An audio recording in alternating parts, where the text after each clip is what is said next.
Okay, there you go. Cool, thank you. Morning, everyone. Hope you all had a good weekend after last week's intense record breaking. That was really brilliant. Yeah, straight into the next thing. I'm just going to be here just to give you a bit of an intro to the course before I hand over to Stuart. So there'll be time to ask a few questions about the project and the submission, etc. First of all, I was just going to, just before I show you the brief and we read through it, yeah, I just wanted to kind of say a bit about me and how I've written this, because I'm not really officially a context tutor. I'm not as well read as anyone like Sean or Juliet or Duncan or anyone else who normally runs these. So I'm kind of coming at it from a bit of a different perspective, I suppose, that's more studio based, but with a real value of why writing kind of expands and it embraces practice. So I've written it from that kind of lens. Maybe we can start having a look through the brief. I'll screen share. Let me just find it. Sorry.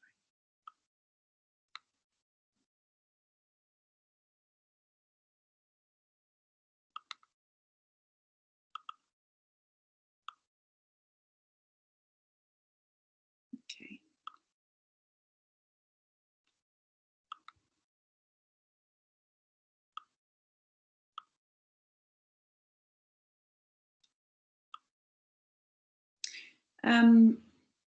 Yeah, so I guess, yeah, coming back to that kind of point. So I hope that through this submission, you can start to kind of embrace or understand a relationship between writing and kind of theoretical practice, in kind of combination, or kind of quite integral to your design practice.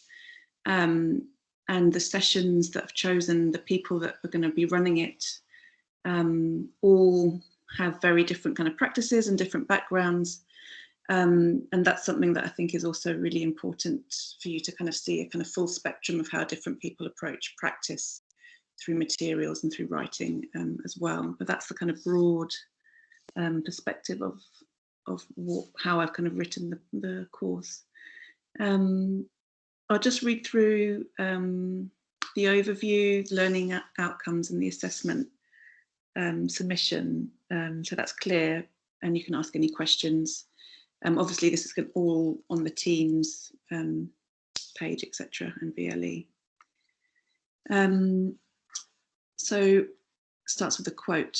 On the most general level, we suggest that caring be viewed as a species activity that includes everything we do to maintain, continue, and repair our world so that we can live in it as well as possible.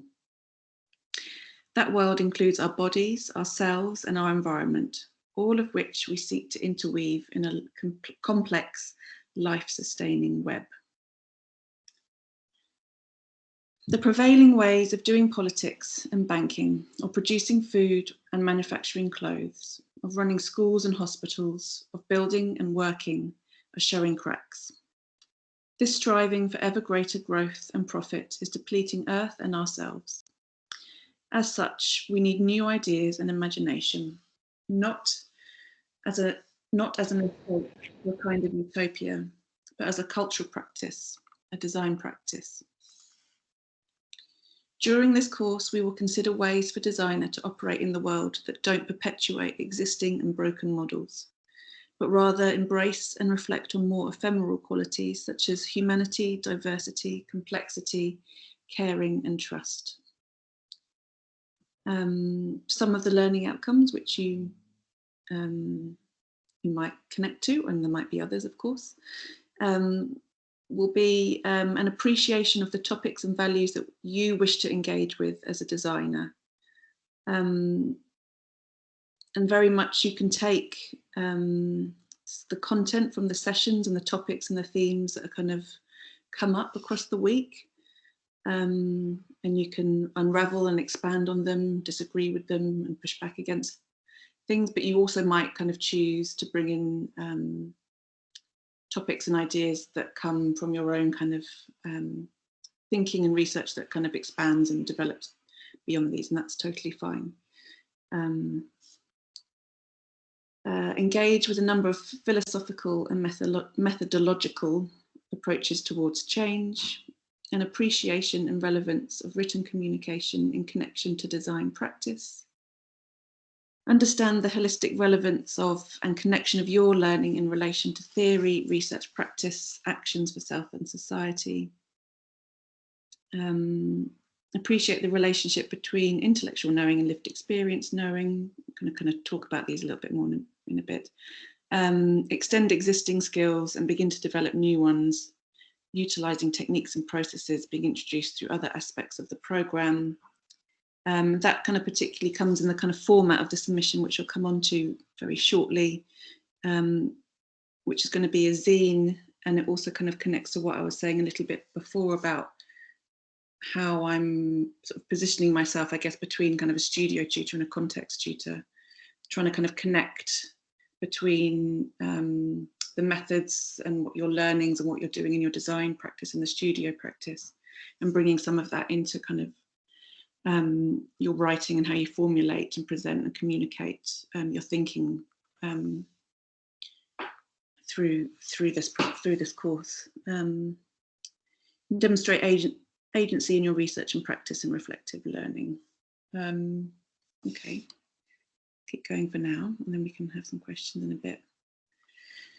So this is a summative assessment, and you will submit a group piece of writing in the format of a zine or collective publication. To do this, you'll need to organise your group as a design studio. So thinking of yourselves as a group of practitioners working together. The publication should have two components of text, the format of which you can design and compile in your own way into a zine. The first part would be a mission statement, a statement that expresses your aims, values, an agenda or a vision. So as a studio, we ask you to define the topics and values that you wish to engage with and build these into a studio mission statement. The second part of the text should include a rationale that expands on the issues and concerns that underpin your studio vision.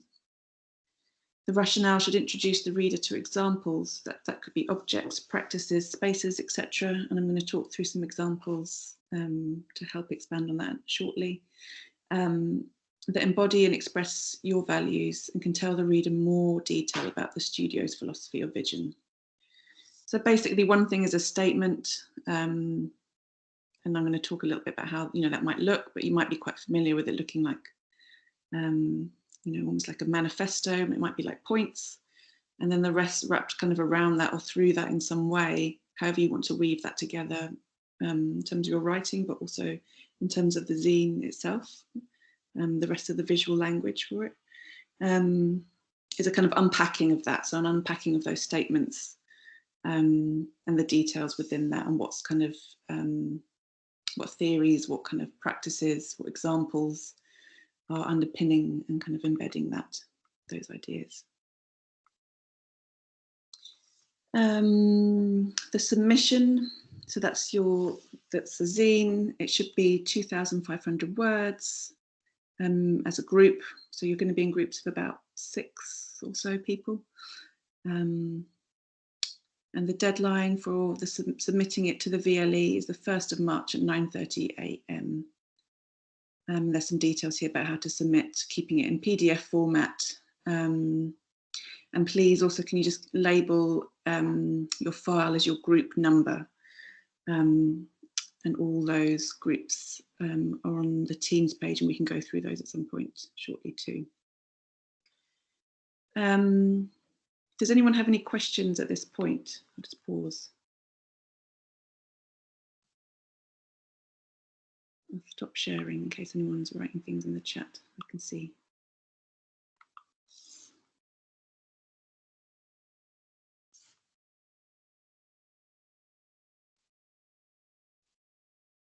No, no questions at all. Are you sure?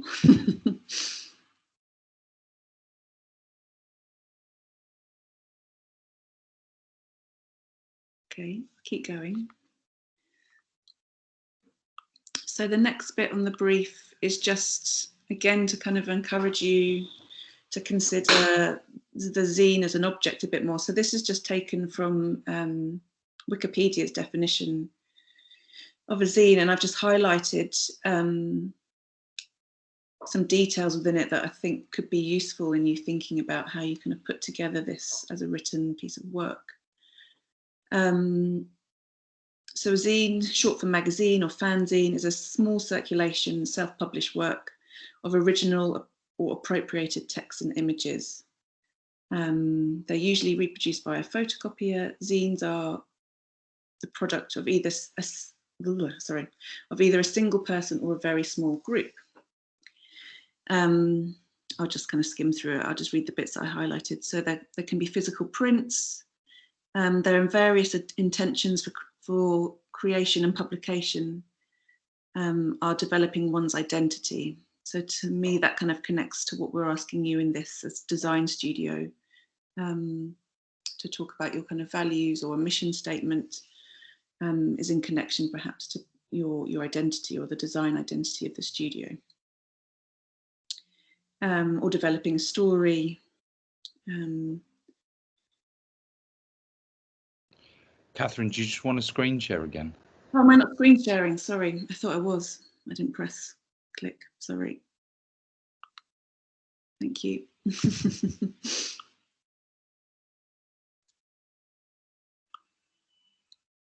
that sharing now? Yes. Yeah, sorry.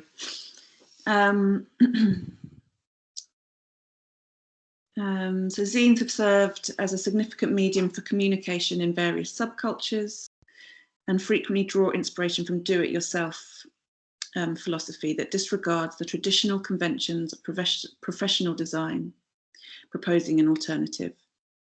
So again, that's maybe part of your content and also kind of method of how you kind of working within the zine and that kind of way of working as a group. Handwritten zines or carbon zines are individually made, emphasizing a personal connection between creator and reader, turning imagined communities into embodied ones. And for me, that kind of stood out both in terms of some of the learning outcomes that are kind of written in here to kind of think about what you're doing or what you're going to be kind of looking at and writing about, but trying to kind of embody that in some way, or their values that maybe you feel quite connected to and quite personal, you personally relate to. But also the kind of importance of thinking about your group as a kind of community, but also who your audience might be for this zine as an object in the world. So that you're kind of having a sense of very similar to the 1.2 publication For the Love Of that you did, where you had to kind of consider a context or location for your publication that made sense and kind of was connected to the themes or the topic within your film. This is very much taking some of that kind of approach. And then just some fun bits that can be nice to think about that are often included within zines, workshops and clubs, stickers, buttons, patches, posters, and about holding meetings to share, create and pass down the art of making zines. So those are just some fun bits that you also might start to think about as processes that you might kind of write and design through. I think I'll stop there. The sessions are all online. I'm not sure I need to read through those too much at this point. I can kind of come back to that. So that's the submission. Shall I keep going or any questions? Otherwise, I'll just start to show you a few examples. There's a few questions in the chat. In the chat, okay, I'll stop sharing.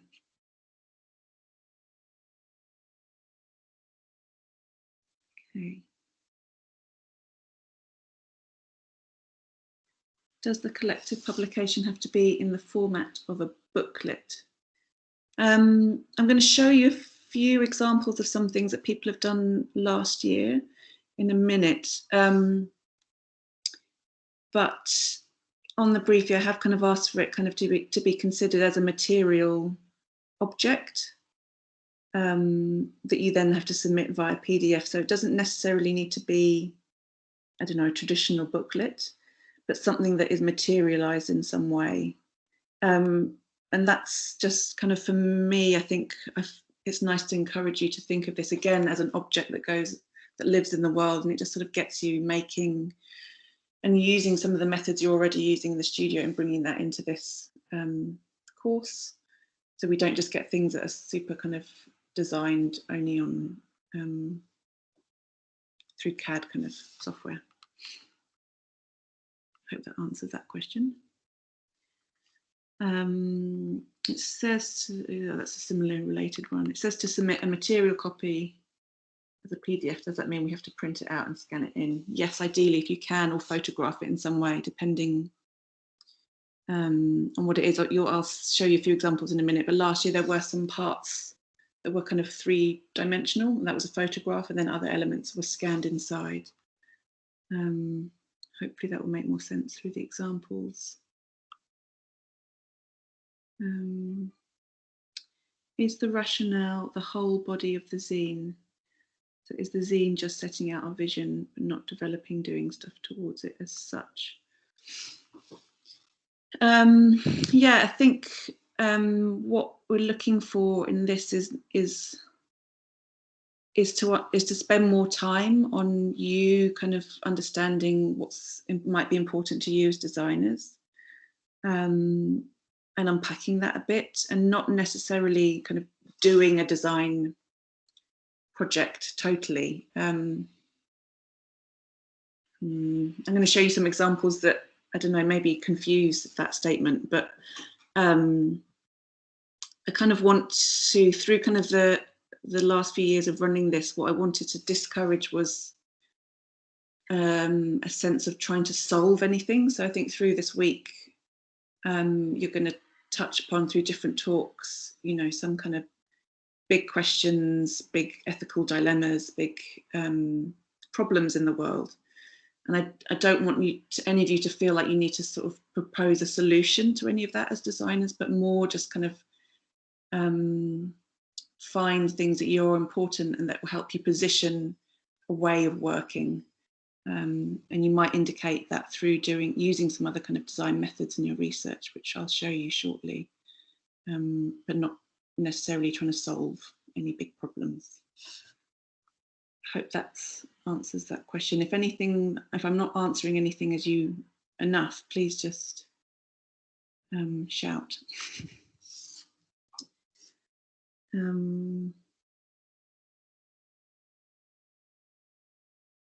Does the process of creating the publication have to be documented in a new group blog, or is the final product graded alone? Yeah, you will. You just need to submit your zine as a PDF online, and that's what will be looked at and marked. We don't need to see a process for this submission. What exactly is the topic we will be writing about, or is this only about our group as a studio? Yep. So in your groups, you will work together to choose what your topic and focus is on. Obviously, as I mentioned, you can take anything from these sessions, hopefully, as kind of starting points to unravel, to unpack, to disagree with. But you might also come in with something completely different that you feel like you hasn't come up in this week.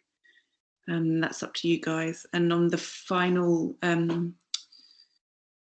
day this week, so on Friday, we'll have some feedback tutorial time, so you can have some time to have ideas as a group and put together a little kind of proposal of what you're thinking of, and we can help give you feedback on that. That's all the questions so far in the chat. So The project you've got all this week, apart from Wednesday, you have your normal histories and theories context. That's when we're delivering the content. Next week is reading week. And then you're submitting on the 1st of March. So you've got a bit of time after reading week. You can probably use reading week to kind of work together and do some independent research and produce this piece of work.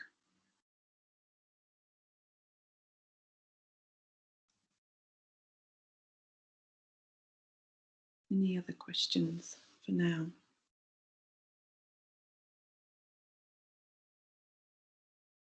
Okay, I'll keep going. Maybe some things are also answered through some of these examples. But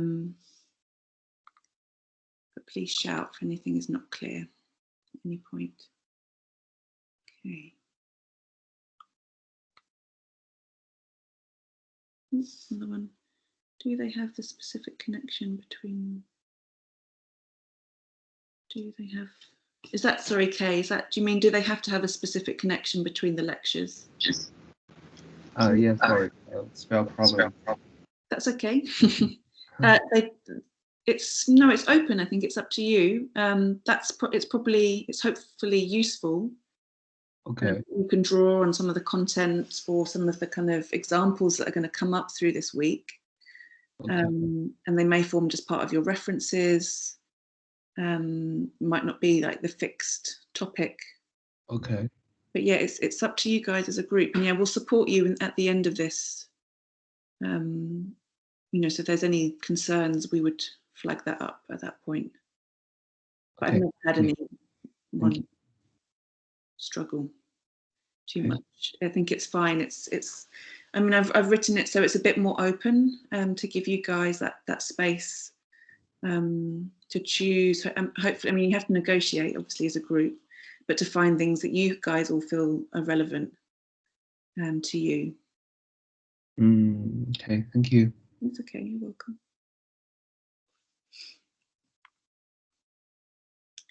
So this week, Lucy, the sessions are going to be delivering like your normal context lectures. There's going to be a series of sessions, and at the end of this week, you'll be picking your topic.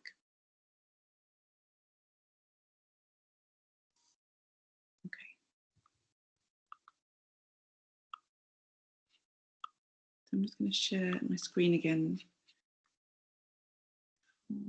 We'll pass you on to Stu.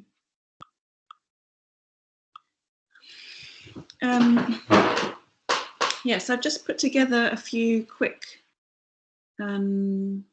examples to help kind of expand on what maybe we're looking for in the course. And the first part of the brief, we're asking you to put together a mission statement. So that might look like something in a kind of list format or a point format. And this is just a screen grab from a text that I'm going to put together a folder. I haven't put it up on Teams actually yet, but I've got a folder of readings that I'd kind of suggest. I'm not delivering a kind of big session this week, but a few things that I think could be helpful or interesting for you. And so this comes from an interview between the curator Hans Ulrich and a philosopher Arne Naess, who had passed away actually not long after this interview was happened, and it sort of was published after his passing.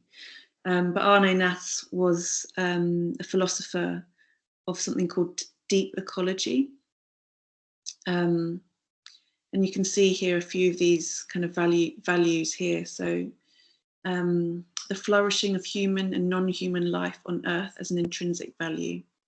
The value of non-human life forms as independent of the usefulness these may have for narrow human purposes. richness and diversity of life forms are values in themselves and contribute to the flourishing of human and non-human life on Earth.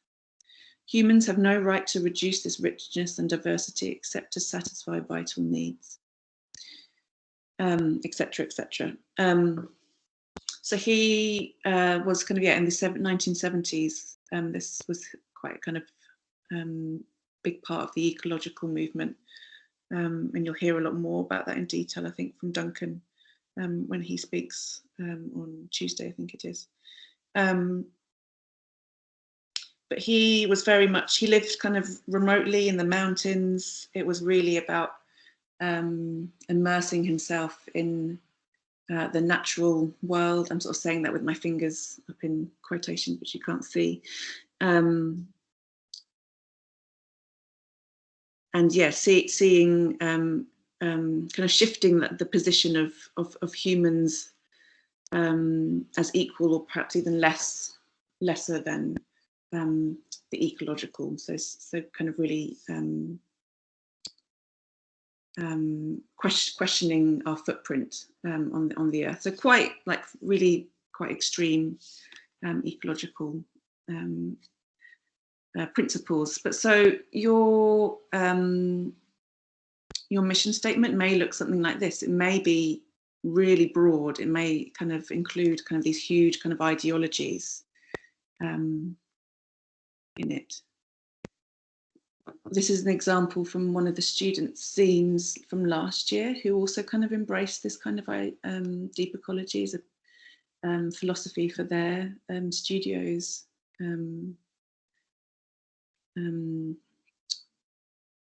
Mission statement, but they kind of unpacked it, and they kind of looked at it initially through this idea of home, coming from the Greek word home, linking to kind of also the idea of earth and the planet. So they started kind of with the more what you might expect with them coming from Arne Naess, looking at home as our kind of planet and our what are the planetary kind of boundaries. But then they started to apply it to an urban context and where they all were also living.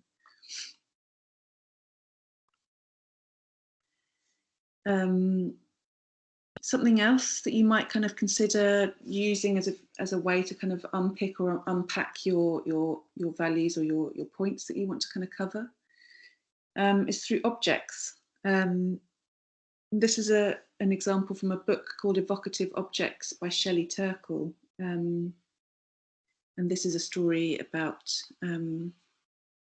someone's bracelets, but it's basically a collection of stories and kind of sorry, she collects the stories of many different people's objects. And they're all kind of reflecting on their kind of significance and meaning of these objects in their lives, but also kind of relate some of what they value within that object to bigger kind of ideas and bigger kind of ideologies or principles in the world, or that they have. And through this kind of close looking at the object, they kind of connect to, or the object speaks to them about these ideas. So that could be one way of kind of unpacking your ideas, is through things. And that was something that one group also did last year. And each group member wrote about a kind of meaningful or significant object in their lives. And I think they used this text actually as one of the Evocative Objects text as one of their references. But they sort of worked through quotes. Each object had a quote, and then their own personal history and their own story with it, which is also very much the structure of the Evocative Objects book. And that's also one of the readings, just a chapter that I've scanned and put up. I'll put up for you guys to have a look at as well. Catherine, this is Clara, one of the interpreters. We've actually had a bit of a glitch with our Zoom meeting that we're having for interpreting. Would you mind pausing just for one moment while we reconnect? Sure, Because thank you so much appreciated. Let me know when to start. Of course, I appreciate that.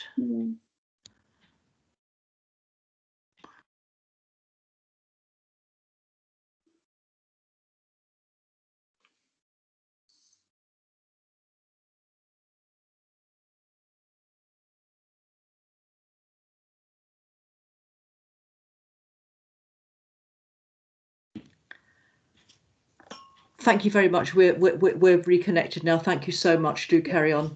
Okay, thank you.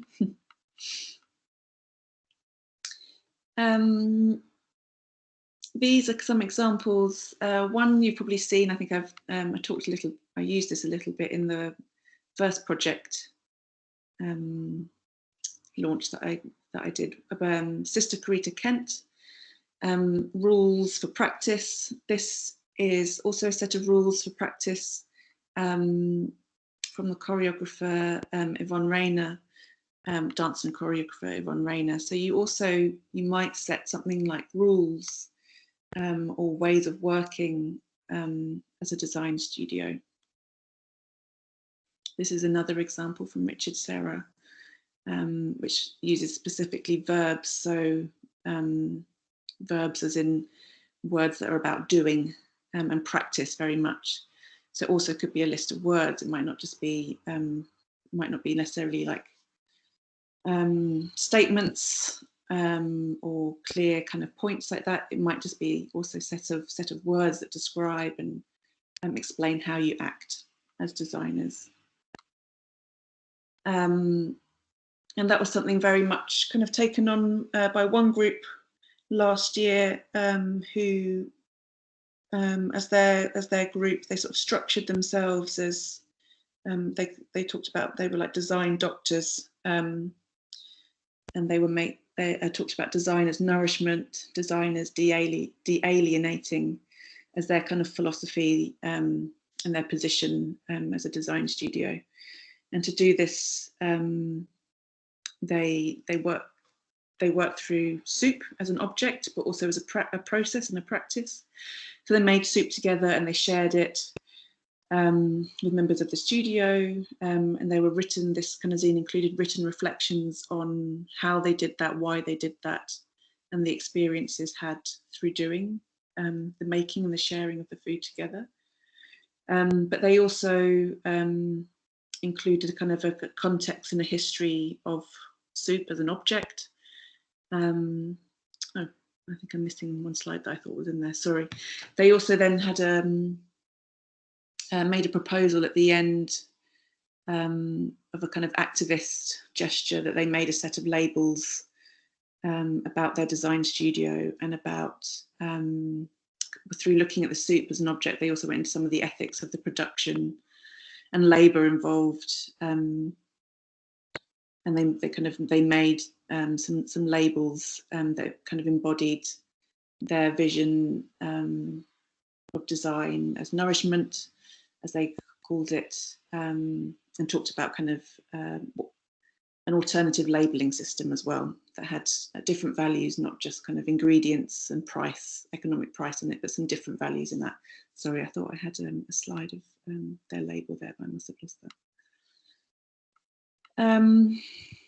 So I hope that gives you some sense of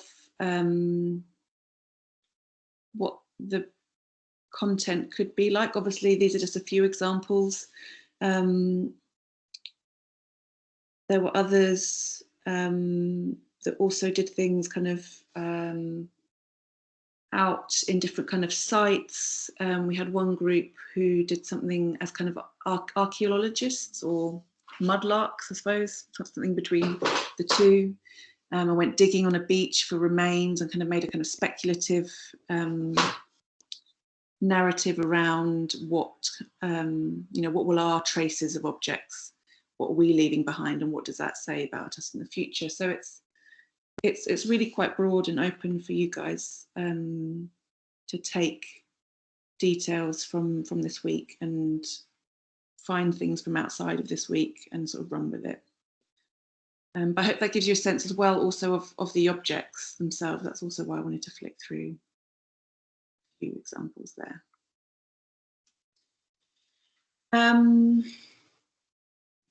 Okay, so I've got a few other examples that just kind of expand a little bit on this idea of connecting the theory and practice, which hopefully this context course starts to do for all of you. So praxis, from ancient Greek, praxis is a process by which a theory, lesson, or a skill is enacted embodied or realised. Praxis may also refer to the act of engaging, applying, exercising, realising or practising ideas. So that kind of very much links to like the last group examples. So not only did they have a kind of a vision or a philosophy that they kind of wrote about and described and was kind of embedded in theory, but they also they tested that out and they tried to embody it, tried to realising it through practicing some of those ideas.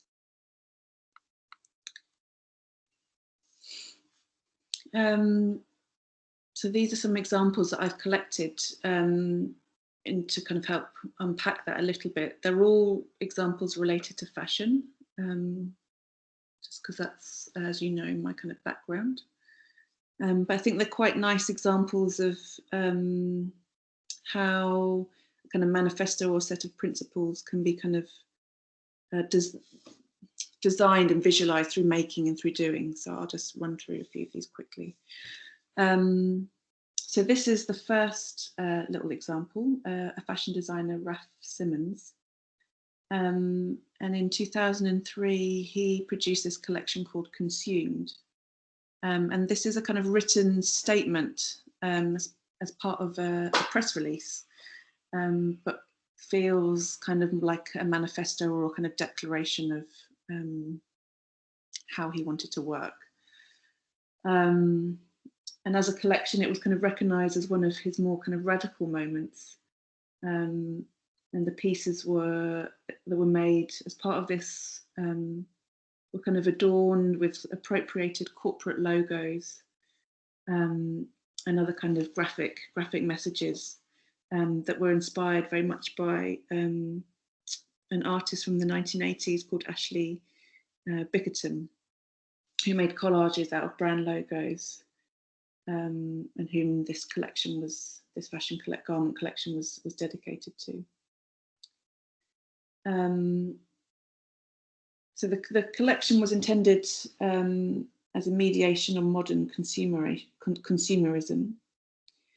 And Simons has had an interest in exploring how brands kind of code themselves through logos and corporate language, and how that's kind of permeated in mainstream culture and society, and how that's picked up by youth cultures. And he kind of considers in this, within this statement, the risks of perhaps being consumed in ourselves.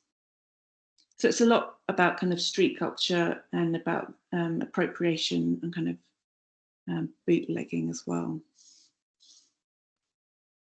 Just flip through that. The next example, which kind of connects a few of the following examples that I wanted to touch upon briefly, is called Dressing is Easy, by an architecture practice called Archizoom from the 1970s. And they had started experimenting with fashion and with kind of dressing, initially in a project that they called Nonstop City, which was a vision, an architectural vision. But in that they started to explore ways of dressing and living within that space, which sort of led to Dressing is Easy in 1973, which was a kind of architecture project, but on the scale of the body. It was proposed as a kind of essential or gender neutral way of dressing, based on a piece of fabric and a domestic assembly case. So as you can see, it's kind of a kit, almost like a flat pack, like you might be more familiar with something like IKEA, but for garments and for clothing. And it was sort of all linked to this vision of a way of living in the city, a way of dressing and embodying and being in the world in that sense. So it was a kit that you kind of contained an instruction manual, scissors, needle and thread. You had to follow certain diagrams to fold and sew the fabrics so that one could self-produce their own clothing. So that's also something of a kind of idea of bringing that kind of production or manufacturing to the consumer as well. So again, like the kind of flat pack kits in other kind of materials and objects, the same for garments. But that as an idea also has a bit of a history, some of these ideas. And this is something called the tuta, which is from 1920s from a designer, Italian designer. And again, it was a kind of rejection of unnecessary, expensive fabrics. It was about dressing yourself simply in a more gender neutral kind of way. And this is a drawing for what was described, sorry, this one is, yeah, for men and for boys.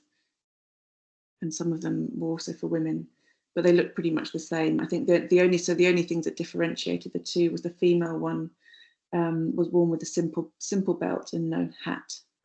And some of the kind of literature around that states that this is a garment for a brave woman, ready to courageously reject high-heeled shoes, and who will truly be a forerunner in the hygienic and artistic world.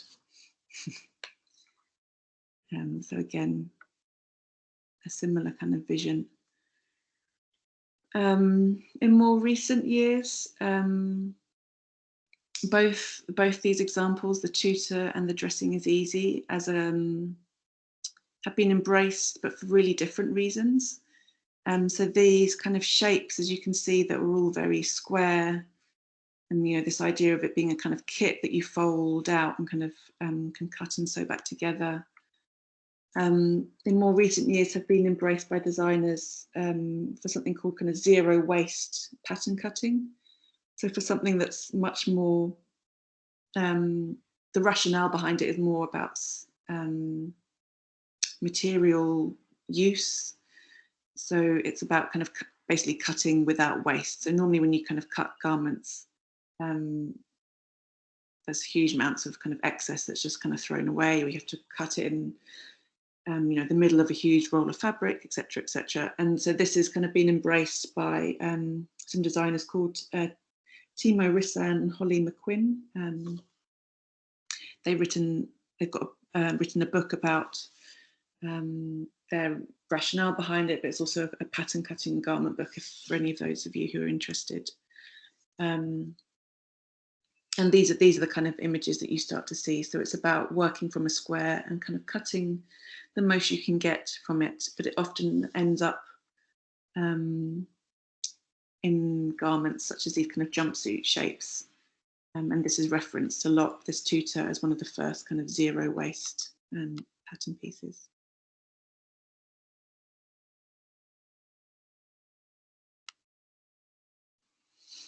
And then much more recently, the group of designers they call themselves the Rational Dress Society. And they also use the jumpsuit, but in sort of linking back perhaps a bit more to some of the ideas of tutor or arkazoom, in that it's meant to be a universal garment, a uniform perhaps. And they pose this question of, what if you never had to pick an outfit again? So what alliances might be formed between jumpsuit wearing individuals? Just as we reject the mini mansion in favour of the city, refuse the automobile in favour of the train, jumpsuit offers a way to forego the insular logic of self-expression in favour of forming communal bonds. We embrace our neighbours, we reject signs of class, race and gender that are inscribed into our daily interactions. In the future, we will all be brothers and sisters together in jumpsuits. So they have quite an ideological vision of what happens if we all wore the same garment, if we all had a uniform, and that perhaps it might, the proposal is that it brings a kind of level of equality, as mentioned, away from the signs of class and race and gender, and perhaps other things as well. And with all of these examples, I'm not kind of posing them as like solutions or things that I necessarily do or don't embrace myself, but I just think they're all interesting ways to kind of unpack or think through as a kind of praxis. So to think through what your kind of values or your principles are and how those kind of can become embodied or tested through your actions, through what you're doing, through what you're putting in the world as designers. That's just a bit more information from Rational Dress.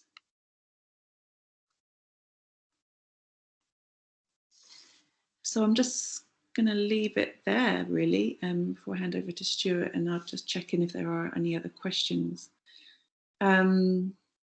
This is just a short quote from, oh gosh, I've forgotten the name of the designer now. Sorry, I've completely forgotten, but it's from a talk from that was in connection to an exhibition called Is Fashion Modern at MoMA. And it was a talk going through the A to Z of garments, and this one came from the designer whose name I can't remember, but they were talking about hoodies and the kind of complexities around that. But this is a quote from his talk. So as people who create things in this world, you have opportunities to create new realities and to shape how we think about how we share this world with each other. And I just wanted to leave that with you all for this course. So as I said, I'm going to put a folder of readings up. I'll do that shortly after I finish here for you to look at. But these are also a few other references that you could find useful, and you can just dip in and out of this week or over reading week. Serpentine Marathon, I particularly would recommend the series of talks on work. Oh no, sorry, that's in the next one.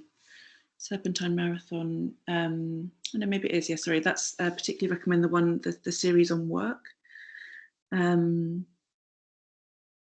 then there's also just in general, if you go to the Serpentine podcast, lots of their recent ones talk about ecology and these kind of wider ideologies and issues and concerns in connection with that. And then this is a film called Manifesto, which is performed by Kate Blanchett, and the film takes I think about 13 different sort of famous artists' manifestos or mission statements, and they're kind of woven together into the narrative of this film, and it's kind of posed as a call to action for more mission statements, more manifestos to be made within creative practice. And that's it. I'll leave it there.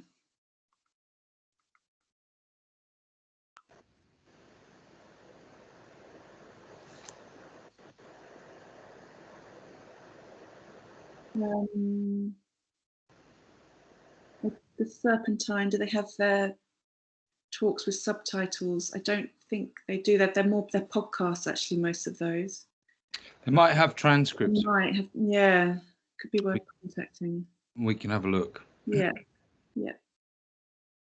And yes, I'll put these slides up on the Teams files as well.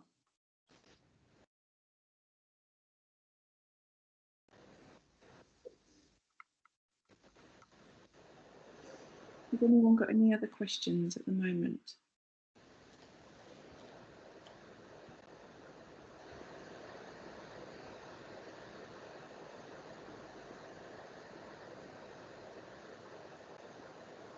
So the groups that you're all in, there should be there's a file with a list on Teams. Would you like me to show you that now anyway? So just quickly get that one up. And if anyone for some reason is absent from the list, obviously please let me know. Let me grab the list.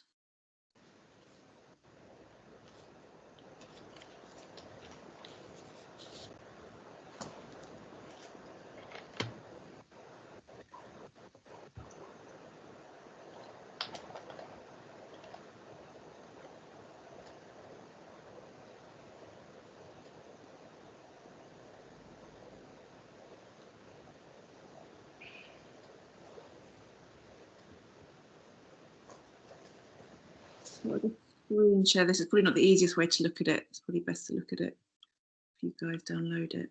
But I'll scroll through it quickly.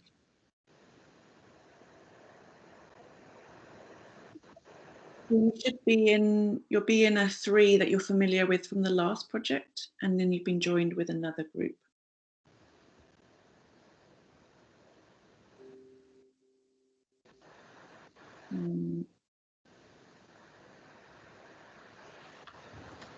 That's the groups. Yeah, I think maybe just take some time to have a look at that, make sure. I hope no one's missing. But if there is, please let me know.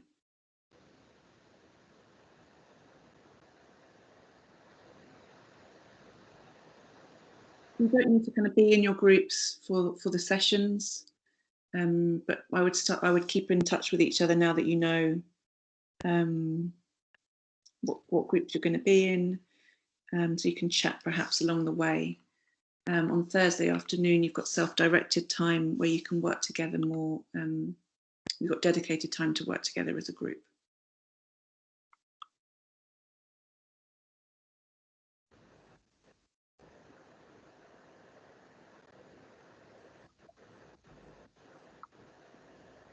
Okay.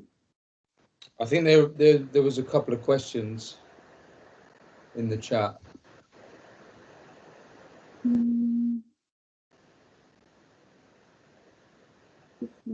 Examples. Yeah, some questions.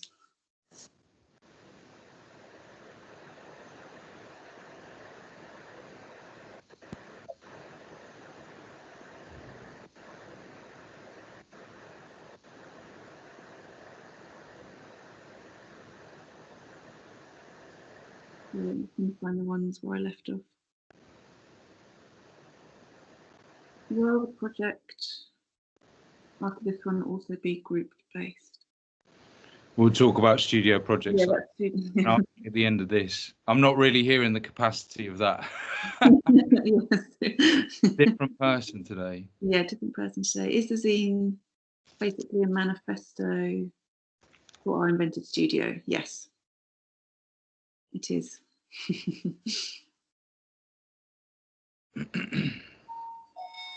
Okay, I think we'll caught up on questions. Yeah.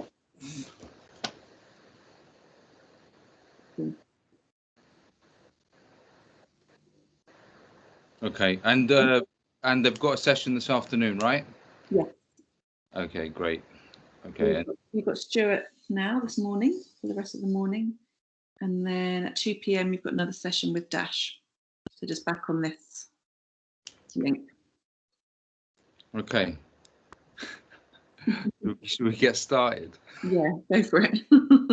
Okay, this is quite long. Yeah. Okay, right. Okay.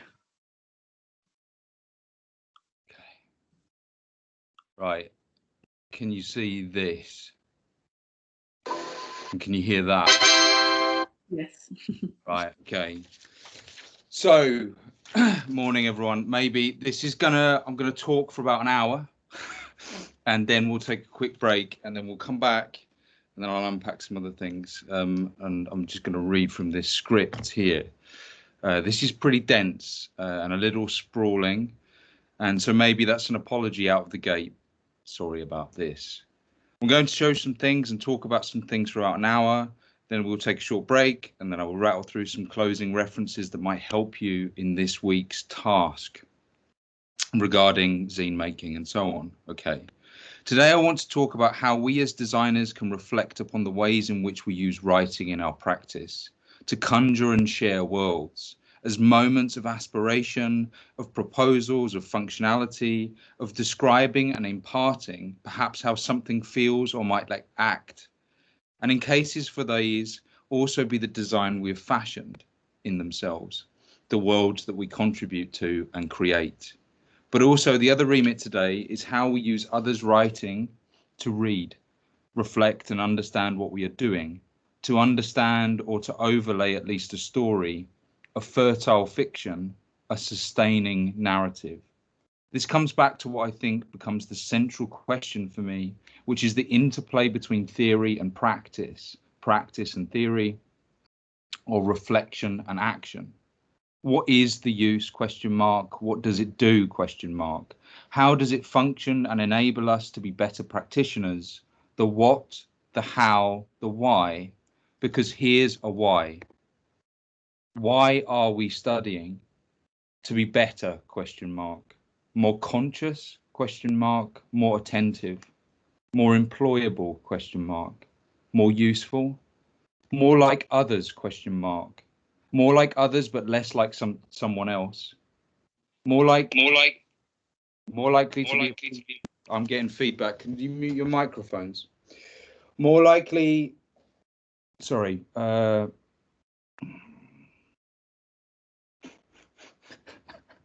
likely to be appreciated by our peers, question mark. To be more present, alive, attuned in and to the world. Building a relationship with writing and philosophy, which maps as a translation philosophy as a love of wisdom, building a relationship with the why. Building a healthy relationship with those things is important.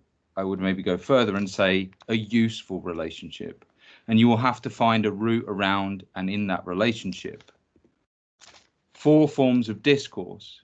The French psychoanalyst Jacques Lacan outlined 4 discourses, which I only really know about because of the Slovenian philosopher Slavoj Žižek. I have listened to hundreds of his talks, read some of his very, very long books, read the lecture notes and so on. And from then I also read some introductory texts to Lacan. Reading from here, each discourse conditions the positions in language by showing the subject, his/her speech act, behavior, feelings, action, and so forth.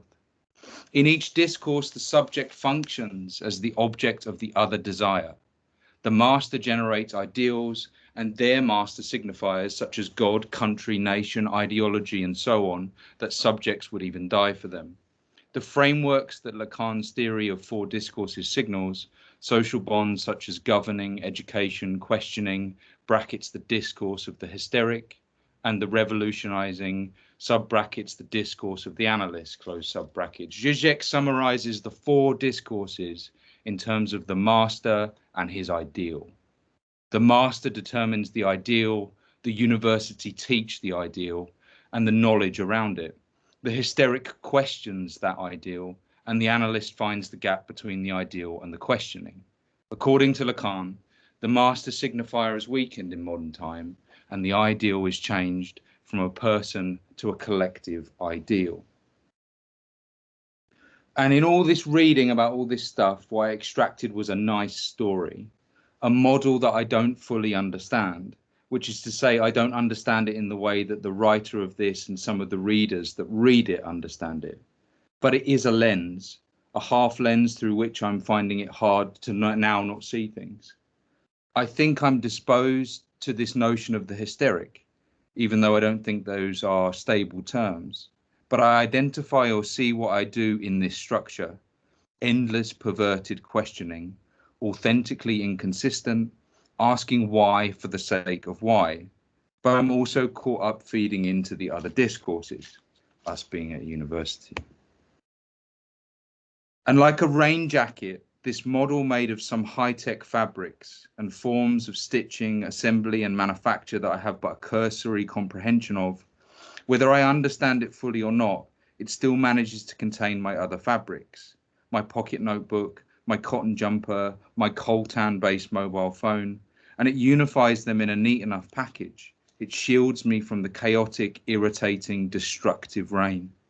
It is a surface heuristic or a mental shortcut of sorts.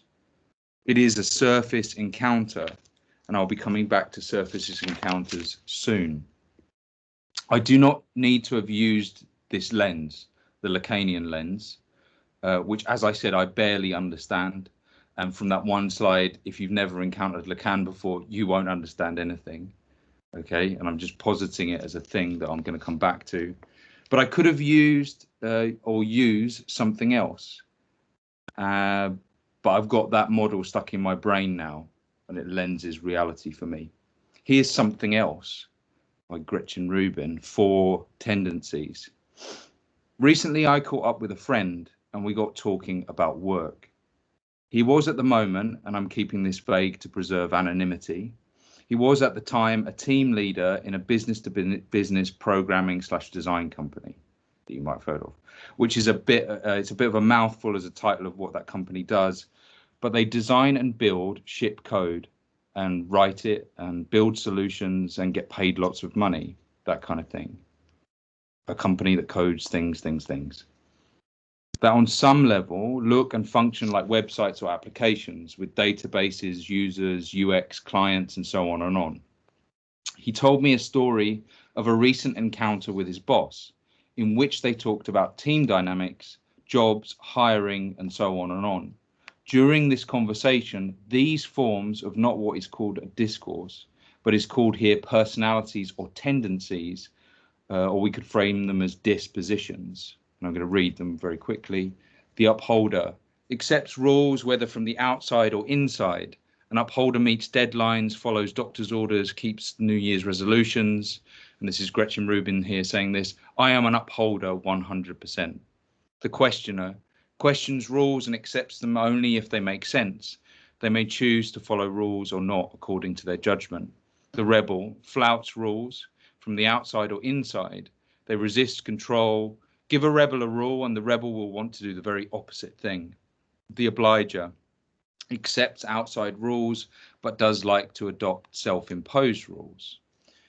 Okay, and this is back to my friend. He was told by their boss with certainty, firstly, which one of these things they were, and then was told that he wouldn't have been hired by this company if he was one of the other personalities. These ways of seeing are easy to dismiss as bullshit. And you know what? They might be, but they are powerful bullshit. They might just be stories, but they are powerful stories. I raise this as a note because we, and by we, I mean I, and maybe others, we have a tendency to believe that we are surrounded by functionally, pragmatically, or austerely driven realities. But behind, within, around all of the things that surround us is all sorts of ideology, storytelling, lensing, articulations, motivations, rearticulations, billions upon billions of conversations, exchanges, articulations and rearticulations, explanations, counter arguments, and so on and on and on. Reality is a battleground of explanations, intuitions, and sense making. What we are liable to encounter is just the surface of any of that. I will again return to notions of surface, the notions of discourse.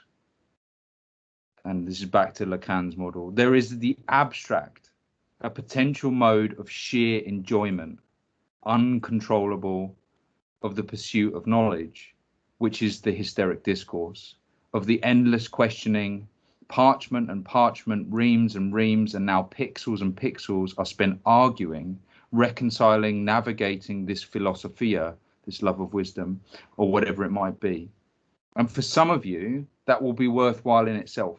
You might resonate or feel as I do, diagnosed with Lacan's hysteric position, because you're just wanting to know for the sake of it, driven by that internal fetishistic desire, and you might display and identify with that. For others, it won't be your thing. You'll be a bit more pragmatic, or a lot more pragmatic. You'll want to know what's in it for you before diving in, driven by status, recognition, reward, I don't know, all sorts of motives. But whatever lens, whatever the discourse defining metric or axis you could apply, I don't have this written down, but you could use Jung's personality types or whatever it might be, or class structures, however you divide up reality, finding some relationship with it, with the why, will be of benefit. And I think in its simplest terms, it comes down to finding those things that vibrate with you, what lifts your spirit, what takes you to a place where you're thinking and being at your most. The words we say, read, listen, speak, surround ourselves with are part of the worlds we construct. We are what we pretend to be, so we must be careful about what we pretend to be. Kurt Vonnegut, Mother Night, 1962. It's important what we call ourselves, and it's important what we call our things. I use the word consumer to refer to a consumer. I use the word citizen to refer to a citizen. This is a small clip from a radio show called Killing the Consumer, and these next 3 slides take about 5 minutes. On January 24th, Apple will release the Macintosh, and you'll see why 1984 won't be like 1984. These words, albeit delivered in a rather more convincing American accent, make up the voiceover of the most important advertisement ever made.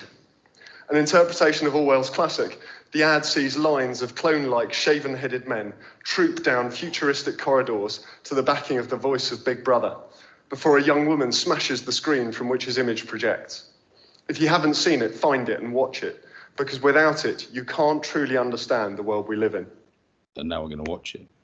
Today we celebrate the first glorious anniversary of the information purification directives.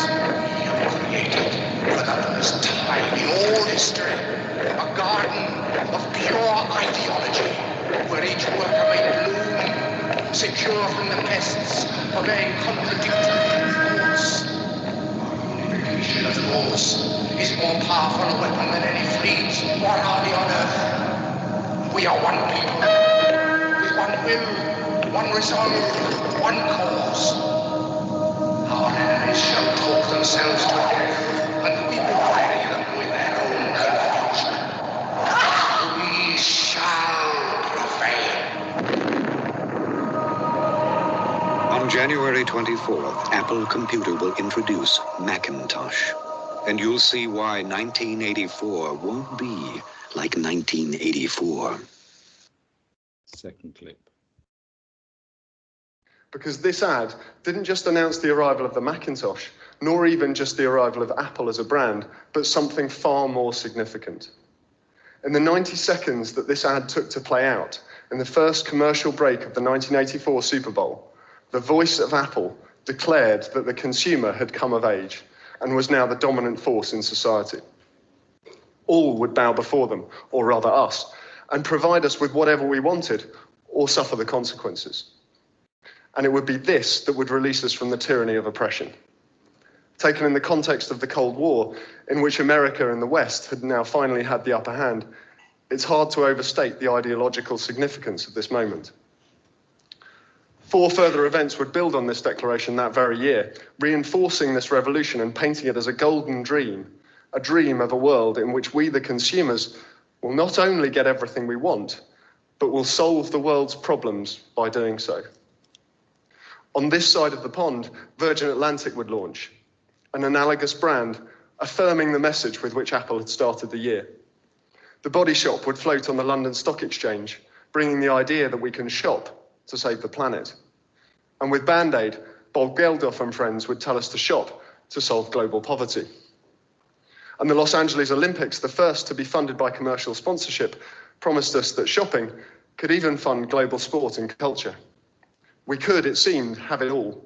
So what went wrong? How did we go from the golden dream to where we are today? A world where, far from poverty being solved, we have dramatic and increasing inequality both within and across nations. A world teetering on the edge of ecological catastrophe. A world where mental illness and depression are rife. The truth is this. Despite all its promise, the idea of the consumer is killing us. And before it does, we must kill it. I can perhaps best explain why the golden dream of the consumer went wrong by telling you about one very simple experiment, one of a set that explored the effect of this word, this seemingly innocent piece of language, on our behaviour. This experiment was based on a survey of environmental and social attitudes, and the group taking the survey was split in half. For half, the front cover said Consumer Reaction Study. For the rest, Citizen Reaction Study. No specific attention was drawn to this, and there was no other significant difference between the two surveys, just this one word. Yet, those who answered the Consumer Reaction Study were far less motivated to care about society or about the environment. How can this be? Can a word, just a word, really make us less likely to care about one another and about the world? Now here's the thing, nothing is just a word, least of all the consumer. We are coming to recognise the deep truth that language, far from just words, is the scaffolding on which we build our thoughts, attitudes, values and behaviours. Can we make sure we got microphones muted, please? Thank you. The scaffolding on which we build our thoughts, attitudes, values and behaviours. Apple, Steve Jobs, philosophy. 3 terms to know about: Californian minimalism, dime store Hegelianism, and the dualism of amazing or shit. This is a short excerpt from Matthias Schwartz's review of the book Steve Jobs. If you want to be loved in America, get rich and make it seem that you got rich doing exactly what you wanted to do and being exactly who you wanted to be. Steve Jobs was born in 1955 on the cusp of the wealthiest years of the wealthiest nation in history. He belonged to a post-war generation that sought enlightenment and revolution, hoping, in his words, to put a dent in the universe and satisfy both ambitions within the bounds of capitalism. A monomaniac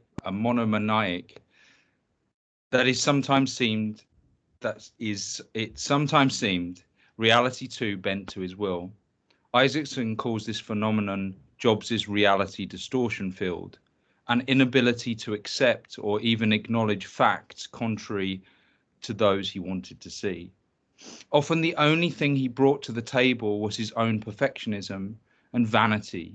Isaacson records a representative exchange between Jobs and James Vincent of the advertising firm TBWA, which helped come up with Apple's Think Different campaign.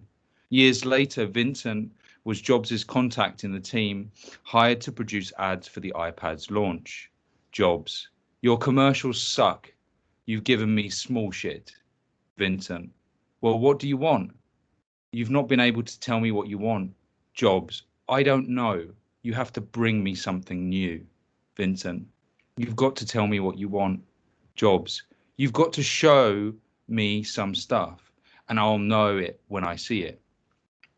Exchanges like this appear to have been the essence of Jobs's genius. He told talented people that their work was shit until they came up with something good enough for him to take credit for. Jonathan Ive goes to great lengths to frame his boss's behavior as part of his genius, but he too admits to feeling wounded when Jobs criticizes an idea only to take credit for it a few days later. The people who are crazy enough to think they can change the world are the ones who do. These words might have sounded earth-shattering to computer buyers in 1997 when they were spoken in TV ads over photos of Einstein and Gandhi, but they repeat dogmas that fill American get-rich texts, from Think and Grow Rich to The Power of Positive Thinking to The Secret. At their heart is a dime store Hegelianism, the notion that objective reality will conform to our desires if we want what we want with sufficient force and get rid of anyone who gets in our way. Jobs's attempts to censor reality are less successful in the rest of his life. He tried to deny paternity of the daughter he fathered at age of 23, and he was careful to settle with her mother before Apple's IPO. More significantly for Apple shareholders, he spent 9 months after being diagnosed with cancer in 2003 attempting to cure himself with faddish diets before coming round to his doctor's view that he needed surgery. Your time is limited, Jobs said, so don't waste it living someone else's life. Don't be trapped by dogma, which is living with the results of other people's thinking.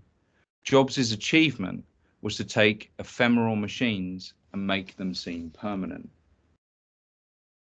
Many of us have Apple products, and our encounters with them, the stories that have been told about them to us look and sound all sorts of ways. Adverts, comments through friends, product reviews, sales pitches. We only ever get a glimpse of the ideologies, stories, arguments that drive them. It's easy to forget that they're not just objects. I use the word consumer to refer to a consumer. I use the word citizen to refer to a citizen. I use the word owner to refer to an owner. This is the owner's manifesto, or the maker's Bill of Rights, which has a sort of headline which is, if you can't open it, you don't own it, which relates to this notion of the right to repair and what rights you have over an object. Look around you now at the objects that are in front of you, sat on, sat next to. Do you own a screwdriver that can open your computer? Or a flat plastic spatula pry tool that can separate the glass from the metal on your phone? Do you have the rights to do it? Will it void the warranty? ? Before we even ask whether we can fix or modify based on our abilities to do so, we have to ask, can we even do it? Has someone intentionally kept that option away from us, either technically or legally? This is a great article about tractors, which I don't know much about at all, and who has the rights to repair an object, which cuts to the heart of this notion of ownership. And you can find this with all of these things. There's links to this stuff. You can listen to this article or you can read this article. Quote, Kenny leads a grassroots campaign in the heart of the heartland to restore a fundamental right most people don't realize they've lost, the right to repair their own farm equipment. By sheer dint of personal passion, he's taking on John Deere and the other global equipment manufacturers in a bid to preserve mechanical skills on the American farm. Big Tractor says farmers have no right to access the copyrighted software that controls every facet of today's equipment, even to repair their own machines. That's the exclusive domain of the authorized dealerships. Kenny says that the software barriers create corporate monopolies and destroy the agrarian ethos of resiliency and self-reliance. Quote, the spirit of the right to repair is the birthright we all share as a hot rodding nation, he says, channeling his inner Thomas Jefferson and Big Daddy Don Garlitz. This is an exchange on a forum from summer last year for a product called Linus. This is me. Hello, I've just gotten a Linus and the arm has arrived broken. A snap on one of the pin joins. I've foolishly attempted to fix and have invariably made things worse. Advice on what to do next in terms of return or replacement would be greatly appreciated. Stu. Rob writes, hi Stu, really sorry about that. If you could drop us an email at help@linus.com, we'll get it sorted out for you. Rob, oh, and in my opinion, it's never foolish to attempt to fix things. Smiley emoji, hashtag right to repair. So they sent me a PDF which tells you how to replace the arm and told me to wait for my arm in the post. It arrived, and it also arrived with the tools needed to fix it. A Phillips PHO screwdriver, which I already had, and a pry tool, which I didn't currently own. And here are some totally mundane pictures of me fixing it. The document they sent is a kind of masterclass in good design, maybe, although there's a few typos in it. It was a step-by-step guide, like building a Lego kit. But I also learned some things about the various components. And this is just a quote halfway down. It's a bit fiddly. The donut is there so that we comply with the interference regulations, and so you don't get the threading quite right. It won't stop the Linus from working. If you can, oh, you can't see my arrow. The right hand side of the picture, there's a little like donut shape, and that stops radio interference running through the cables. And within about 30 minutes, maybe a little more, as it was a hot day in London, and I think I was drinking beer at the time, I was up and running with my robot arm drawings again. But what I've actually been doing with it is this, getting it to play guitar with a paintbrush, which isn't the most adventurous notion of tool modification or general purpose user behavior. Linus as a product has an app, but you can also use its processing, the platform, to talk to it and use it as you see fit, as a plotter or whatever. This approach is a philosophy, which is a bit of a degradation of the word philosophy, but it's very much of what people deploy when they use that word as a kind of way of describing an approach or a principle. This philosophy is very different from the computer that I'm sat at right now, the computer made by Apple, which sort of transitions me into, I use the word consumer to refer to a consumer. I use the word citizen to refer to a citizen. I use the word owner to refer to an owner. I use the word user to refer to a user. Olia Lialina, net artist, who has been practicing online since 1995, which is a side note, which makes her one of like 3 groups or people that can claim to be the first net artists in that kind of mid-90s space. She keeps the GeoCities archive and she writes about all that stuff wonderfully, the internet of the 90s and beyond, and what is termed digital folklore. I'm a fan, a big fan. And if I had more time, I would just show you loads of her work, but we don't have time. User. This is a website which documents a series of demanded rights of the user, and it's a project by Olia. The right to undo, the right to securely delete my history, the right to have an export function, the right to use free software on your own computer, the right to ignore updates, and so on and so on. I'm going to play a short clip. It's 5 minutes of her speaking on this subject. And a name that's immediately going to come up is Don Norman, who has written many books, The Design of Everyday Things, Cognitive Ergonomics, User-Centered Design, and so on. And it's her proposing this use of the word user. And listen to Don Norman. Don Norman, the father of human-centered design, author of Design of Everyday Things, Design of Future Things, and all other important texts about how things should be designed. One of the horrible words we use is users. I am on a crusade to get rid of the word users. I would prefer to call them people. People? You know, we test people. What a strange thing. We design for people. We don't design for users. So Don Norman does not believe in users, and he believes it's a horrible word.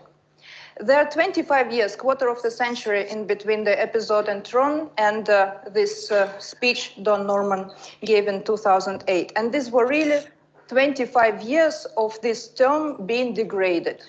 And today it's usually used with negative connotations. If we listen to the theoreticians of recent years, to their words from the recent years, for example, Lev Manovich, the author of The Language of New Media, one of the main theoreticians of the new media, he says in 2011, for example, how do we call a person who is interacting with digital media? User, no good. And another theoretician, Janet Murray, is a pioneering interaction designer, author of the Hamlet on the Holodeck. She writes in 2012 in the introduction to her new book, Inventing the Medium. User is a convenient but narrow and outdated term, like interface. Interactor is someone who is not using the device but acting within the system. A user is seeking to complete immediate task. Interactor is engaged. Let's now listen to another big name, Edward Tufte. In some months ago at a conference, he said only two industries call their customers users: illegal drugs and software. And this is, I hope you're not agreeing with Edward Tufte with your applauses, because it's absolutely wrong to proclaim things like this. First of all, because users are not customers. And second, it's in general, comparison with junkies, it's an ill rhetoric, as well as all other attempts to explain the word user go into pre-computer, so to say, pre-computer original history of the word user, and talking about connotations like somebody who is unimportant, who is just using, who is maybe even addicted, and passive. Because indeed, the word user means an active position. I was very happy recently to find a text by Raymond Williams, written actually more than 50 years ago. Raymond Williams is known for explaining a lot of terms and its etymology of the words to the general public. His most known book is Keywords, where he explains what sex, labor, technology, and other words mean, also consumers and customers. And in his previous book, The Long Revolution, he also talks about consumers. And with regret, he mentions, if we were not consumers but users, we might look at society very differently. For the concept of use involves general human judgments. We need to know how to use things and what we're using them for, and also the effects of particular users on our general life. This is a very important explanation. If we were not consumers but users, we might look at society very differently, for the concept of use involves general human judgments. We need to know how to use things and what we are using them for, and also the effects of particular uses on our general life. Whereas consumption, with its crude hand-to-mouth patterns, tends to cancel these questions, replacing them by a stimulated and controlled absorption of the products of an external and autonomous system. I use the word consumer to refer to a consumer. I use the word citizen to refer to a citizen. I use the word owner to refer to an owner. I use the word user to refer to a user. I use the word student to refer to a student. I would at this point perhaps note just briefly a few things. One, I am not a philosopher. User, yes. Citizen, hopefully. I am a designer. And two, the things I know about these things, this philosophia, is at the level that I find useful as a designer. And in this talk, I guess, I want to unpack the kind of relationship I have with it, to open up the question of what relationship do you have with it? And I'm going to read and show, as I've been doing, some things that resonate with me. And in doing so, that it might look like I'm endorsing or giving some kind of didactic instruction to follow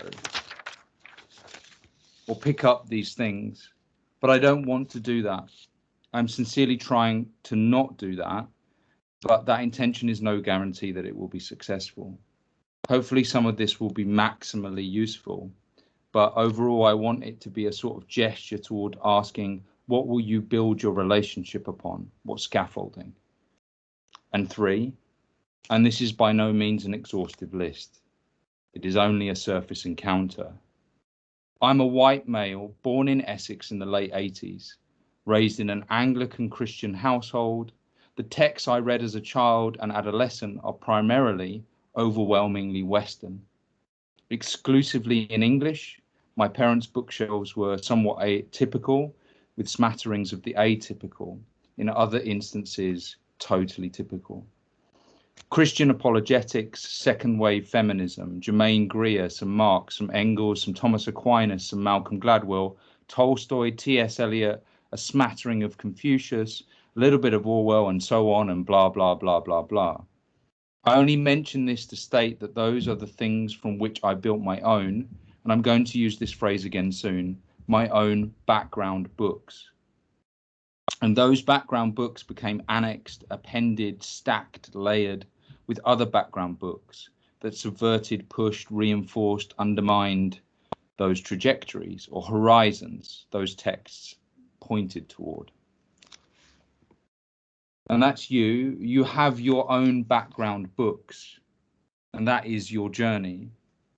Just to mention here that books aren't so important so much. I was raised by television, and maybe you were too. But you were also raised by the internet. And we could do the same with TV shows and the discourses that came from those. We can do it with TV, films, radio, now podcasts, blogs, long-form YouTube shows, streams, conversations that are foundational, formative, and equally so. And in some cases, much, much more. But I don't have a quote that says we are victims of our background Twitch.tv streams. What I do have is one that says we are victims of our background books. So we're going to stick with books. Also because in this series you're writing and doing a zine, so it makes sense to keep it there. The last note on this before we properly get going, and this was highlighted again as a point to raise by Medina, one of our first year GLFs who you've been teamsing with this year. You should bring your own cultural references, interpretations to your studies and your work. This is implied, is tacit in the way in which we are doing education and study here in design, but I want to make this explicit. There are all sorts of things that are recommended in reading lists, pointed at and toward. And after all, you are in a school, and schools have thoughts, schools of thought. And as a member of this school, you are embroiled, entwined, and part of that school of thought. And it's to remember that we are all active participants in that shared project. It's all our tasks to reconcile, reject, critique, accept, and add things to the discourse, to bring ourselves into this space. We do this in our design work, and you should do it in all aspects of this course. To be a student is to be an active participant.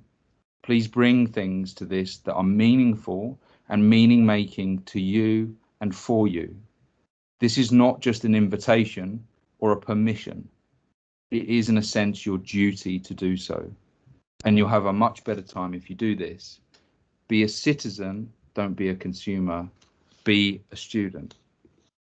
To plant the aphorism, we are what we read. To properly begin, a palette cleanser or morning breakfast moving images from Running with Pictures, a Russian YouTuber.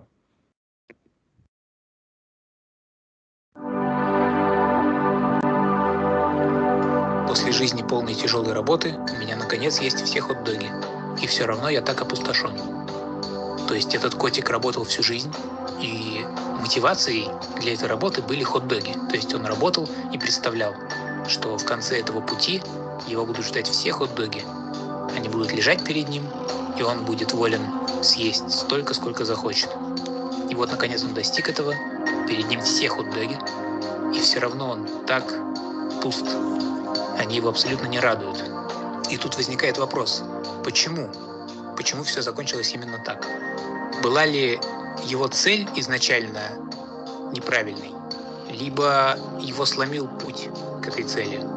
То есть он достиг того, чего хотел, слишком высокой ценой, что ли?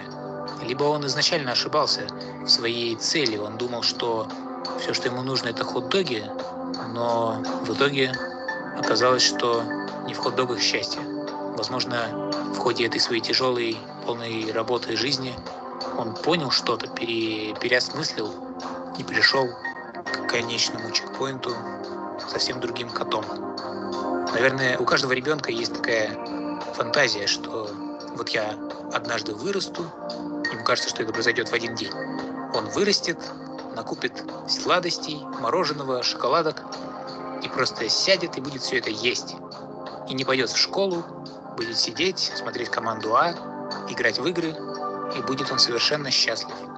А потом этот ребенок вырастает и понимает, что несмотря на то, что он может, он действительно может все это сделать, то, о чем он мечтал.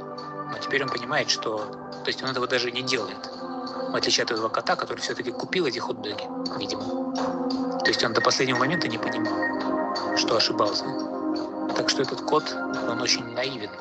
И тот тяжелый вывод, который мы видим в виде надписи на этой картинке, он сделал слишком поздно, скажем так. Остается только догадываться о том, что этот котик будет делать дальше. Пожелаем удачи.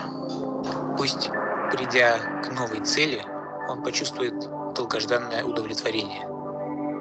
Вот что я думаю. Такие дела.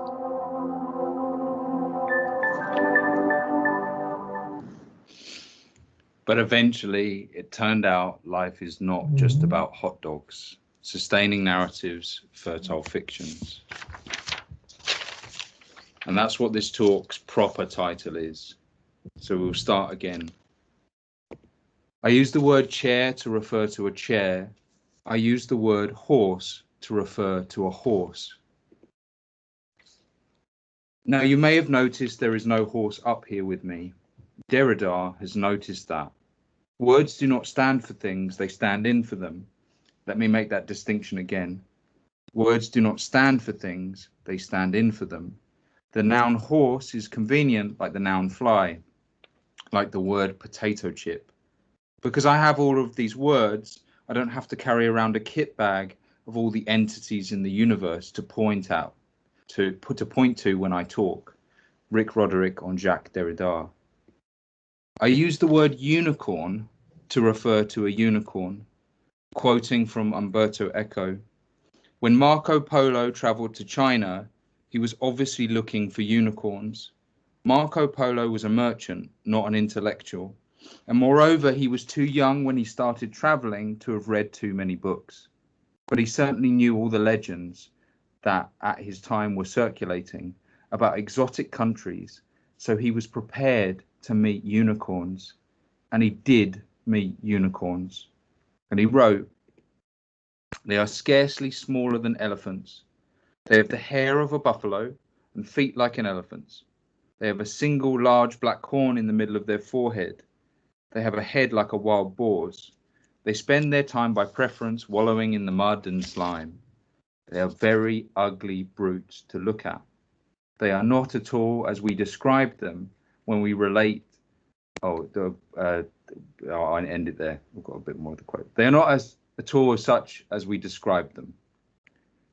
Quoting again, he was unable to say that he had met new and uncommon animals. Instinctively, he tried to identify them with the well-known image.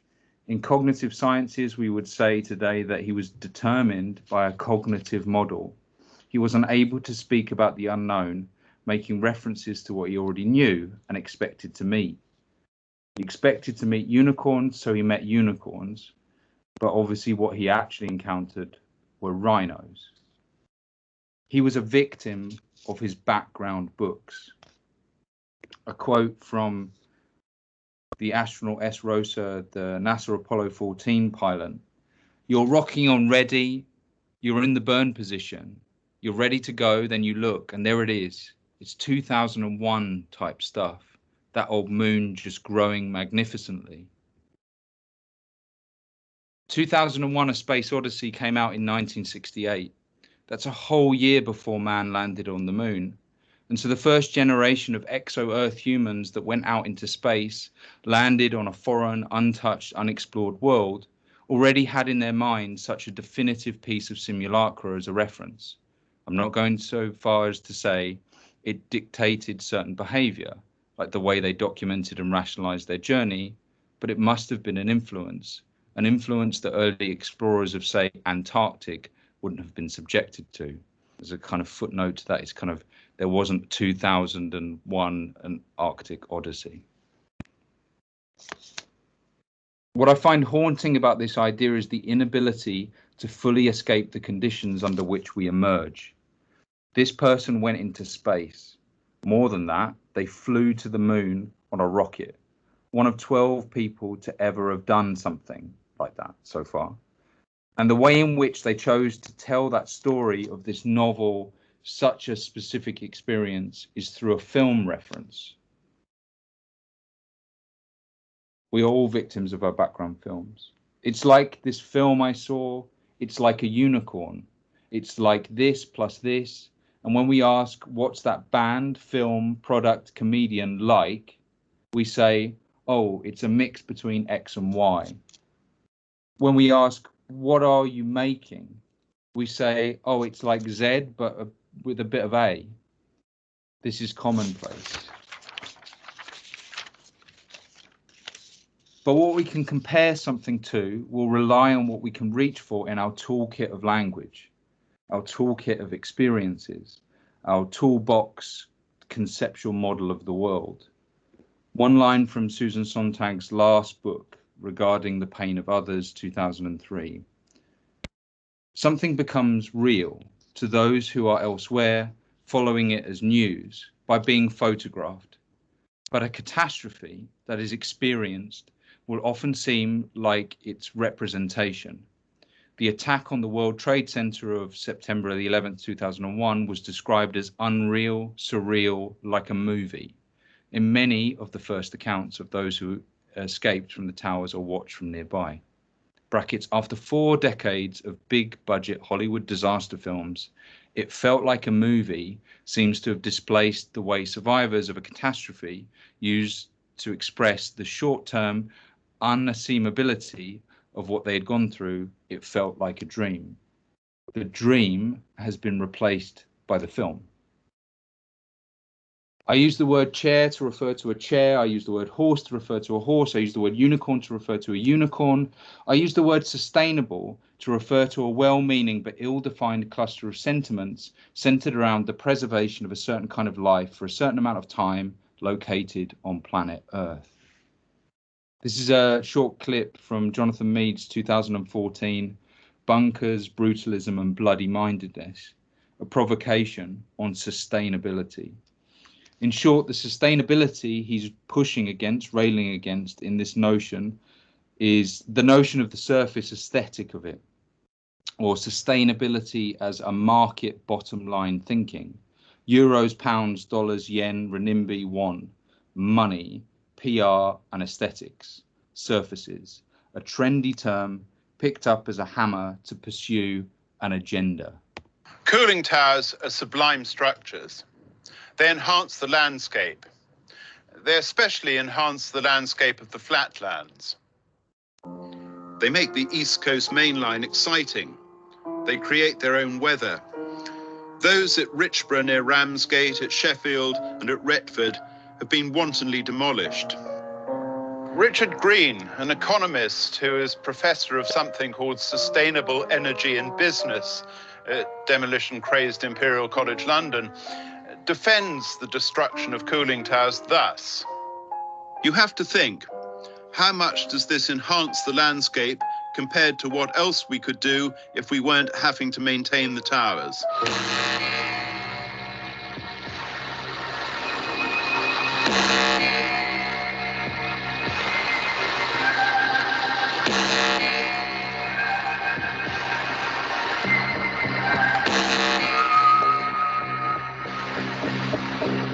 This appears to be the very epitome of unreflective short-termism and a not particularly convincing justification for sanctioned vandalism. Would Professor Green propose building a science park at Stonehenge or dumping a housing estate on Malmesbury Rings in order to make these sites pay their way? Would he be in favour of defacing maiden castles in Varens with a kitschy, twee, Germanic development and calling it Thomas Hardy Theme World? No, calling it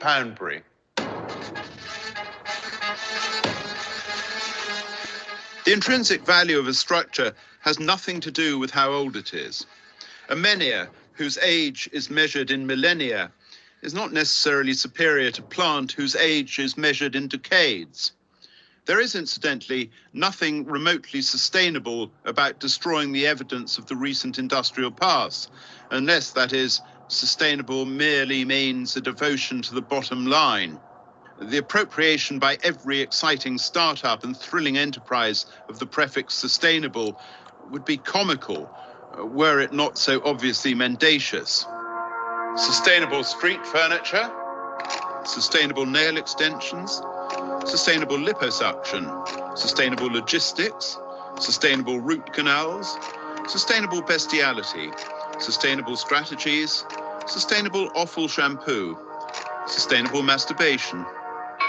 It goes on and on and on. Aesthetic pygmies, officious functionaries, mediocrities with pompous job titles.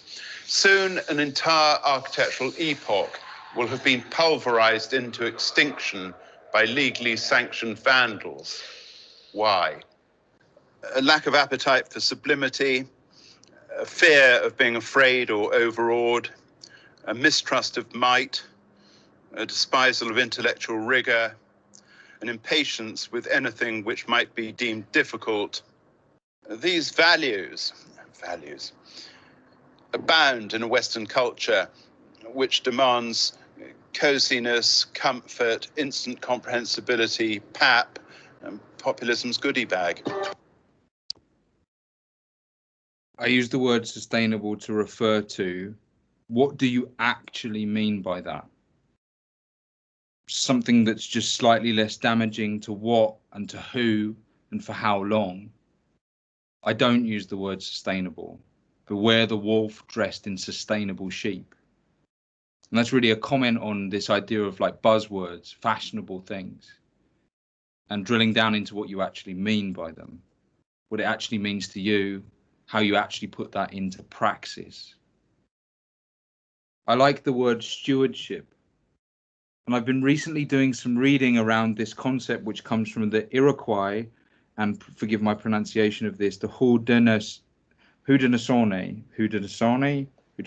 It means the people of the Longhouse, of the North American continent. This idea is of 7 generations of stewardship. From my hyper-limited understanding of this is the idea about making decisions that hold as good for 7 generations. 7 generations, which is about 134 years. So this is from the Constitution of the Iroquois Nations, which to my outside eyes is super beautiful, number 24. The lords of the Confederacy of the 5 nations shall be mentors of the people for all time. The thickness of their skin shall be 7 spans, which is to say they shall be proof against anger, offensive actions and criticism. Their hearts shall be full of peace and goodwill, and their minds filled with a yearning for the welfare of the people of the Confederacy. With endless patience they shall carry out their duty, and their firmness shall be tempered with a tenderness for their people. Neither anger nor fury shall find lodgment in their minds, and all the words and actions shall be marked by calm deliberation. And so it's that idea of things that they do, decisions they make about behaviors. They try and think with this idea of 7 generations. Will this idea be good for 134 years? This sort of goes without saying, but I've never been able to do that. And I don't really have the faintest idea how to start doing that. But that's what I'm thinking about right now. And this notion of the future being a thing that is with us in the present and simultaneously out there. And I'm going to slightly return to this notion of identity over time, or that idea of the synthesis between the future and the now. I use the word chair to refer to a chair. I use the word horse to refer to a horse. I use the word unicorn to refer to a unicorn. I don't use the word sustainable. I use the word stewardship to refer to stewardship. I use the word Peugeot to refer to a functioning fiction. And now I'm going to read a little bit from Harari's Sapiens. I'm going to stick this on the screen as well. And this is from a beginning section of these things. And I prefer to quote from the beginnings of books because I don't feel like spoiling the end bits. So all of the books I've got referenced here are from the beginning. Okay, and this is from page 28. It begins. It's called The Legend of Peugeot. And just before we do that, we need to read the kind of the thing on the left here, which is for an ivory figurine of a lion man, brackets, or a lioness woman, from Stadel Cave in Germany, circa 32,000 years ago. The body is human, but the head is leonine. This is one of the first indisputable examples of art and probably of religion, and of the ability of the human mind to imagine things that do not really exist. Okay, reading from here. An icon that somewhat resembles the Stadel Lion Man appears today on cars, trucks and motorcycles from Paris to Sydney. It's the hood ornament that adorns vehicles made by Peugeot, one of the oldest and largest of Europe's car makers. Peugeot began as a small family business in the village of Valentigney, apologies for the pronunciation, just 300 kilometers from the Stadel Cave. Today, the company employs about 200,000 people worldwide, most of whom are complete strangers with each other. These strangers cooperate so effectively that in 2008, Peugeot produced more than 1.5 million automobiles, earning revenues of about 55 billion euros. In what sense can we say that Peugeot SA, brackets the company's official name, exists? There are many Peugeot vehicles, but these are obviously not the company. Even if every Peugeot in the world were simultaneously junked and sold for scrap metal, Peugeot SA would not disappear. It would continue to manufacture new cars and issue its annual report. The company owns factories, machinery and showrooms, and employs mechanics, accountants and secretaries. But all these together do not comprise Peugeot. A disaster might kill every single one of Peugeot's employees and go on to destroy all of its assembly lines and executive offices.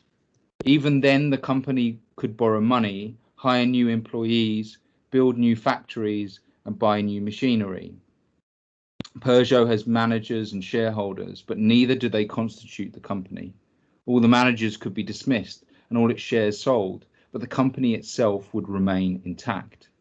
It doesn't mean that Peugeot SA is invulnerable or immortal. If a judge were to mandate the dissolution of the company, its factories would remain standing and its workers, accountants, managers and shareholders would continue to live. But Peugeot SA would immediately vanish. In short, Peugeot SA seems to have no essential connection to the physical world. Does it really exist? Peugeot is a figment of our collective imagination. Lawyers call this a legal fiction. It can be pointed at. Oh, sorry, it can't. It can't be pointed at. It is not a physical object, but it exists as a legal entity, just like you or me. It is bound by the laws of the countries in which it operates. It can open a bank account and own property. It pays taxes, hopefully, and it can be sued and even prosecuted separately from any of the people who own or work for it. I'm going to skip forward a little bit here to right-hand page. This is why people began collectively to imagine the existence of limited liability companies. Such companies were legally independent of the people who'd set them up, or invested money in them, or managed them. Over the last few centuries, such companies have become the main players in the economic arena, and we have grown so used to them that we forget they exist only in our imagination. In the US, the technical term for a limited liability company is a corporation, which is ironic because the term derives from corpus, brackets body in Latin, the one thing these corporations lack.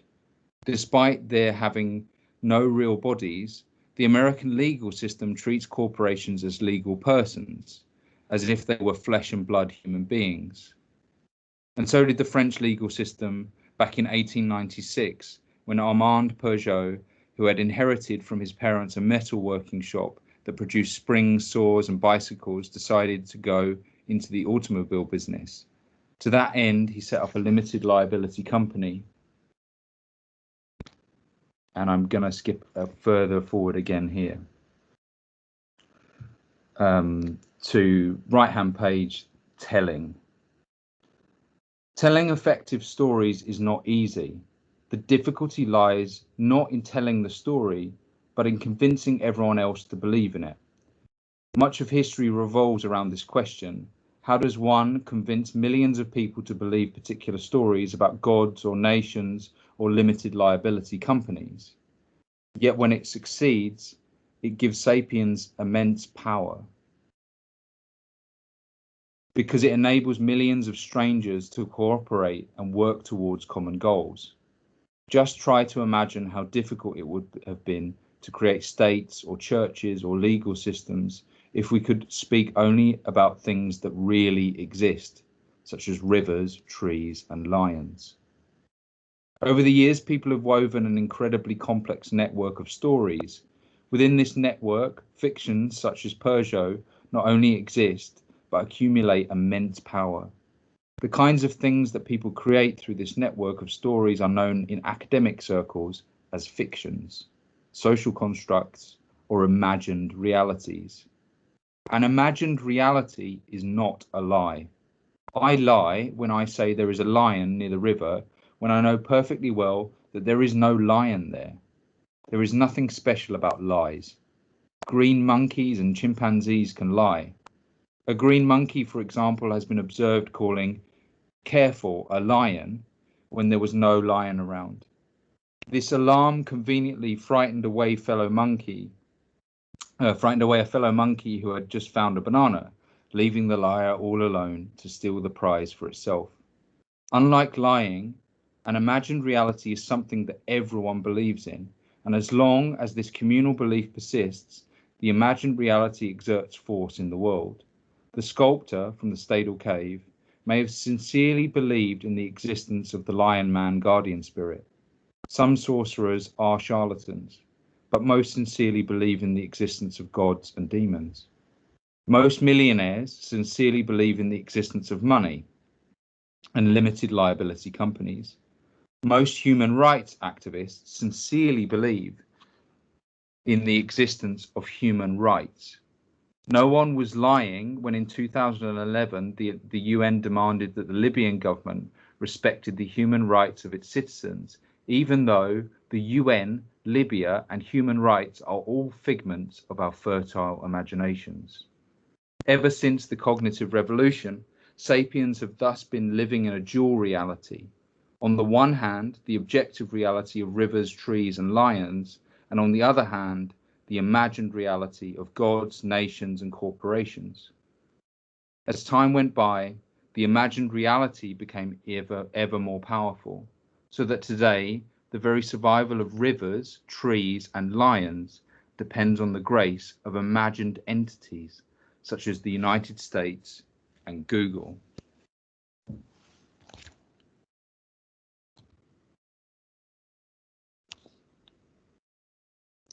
I used to use the word dream. I now use the word movie. I used to use the word cat to refer to movable goods. In 2014, France's government changed the legal status of pets from movable goods to living and feeling beings. Quoting, nearly 700,000 people signed the petition against the archaic 1804 law that states that animals are just movable goods. The bill describes animals as living and feeling beings. It gives France's 63 million pets more protection against cruelty. Philosopher and former education minister Luc Ferry signed the petition and said that the Napoleonic legislation, which placed animals on the same level as furniture, was absurd. He said, "No one has ever tortured a clock. Animals suffer. They have emotions and feelings. It is not a question of making animals subjects of the law. but simply protecting them against certain forms of cruelty. The upgraded status will also mean that couples can fight for shared custody in divorce cases, and owners whose pets are run over by negligent drivers will be able to claim compensation for the suffering caused. The former Trade Minister said that inheritance law would also change to allow owners to leave their fortunes to their pets. Quoting from Jane Bennett's Vibrant Matter, which comes under the subheading of a Nicene Creed for would-be materialists. I believe that this pluriverse is traversed by heterogeneities, which are continually doing things. I believe it is wrong to deny vitality to non-human bodies, forces and forms, that a careful course of anthropomorphization can help reveal the vitality, even though it resists full translation and exceeds my comprehensive grasp. I believe that encounters with lively matter can chasten my fantasies of human mastery, highlight the common materiality of all that is, expose a wider distribution of agency, and reshape the self and its interests. So non-human agency, non-human rights, but human agency and human rights applied to non-human things, which in this quote is super abstract. But in 2019, Lake Erie wins human rights. Quote, residents of the shores of Lake Erie, the 11th largest lake in the world, have voted in favor of handing the body of water the same legal rights as a human being in potentially revolutionary legislation. The measure, which passed with nearly 2/3 of the vote in the lakeside city of Toledo, Ohio, guarantees the right of Lake Erie to exist, flourish, and naturally evolve, free from pollution, and affords the local community the power to sue anyone who should breach those rights on the lake's behalf. A lake is not a human. We also have to contest with our sensibilities here about what defines the lake, and does it have an identity that persists over time?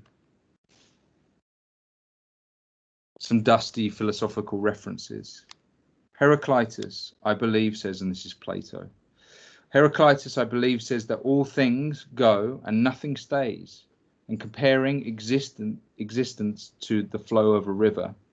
He says you could not step twice in the same river.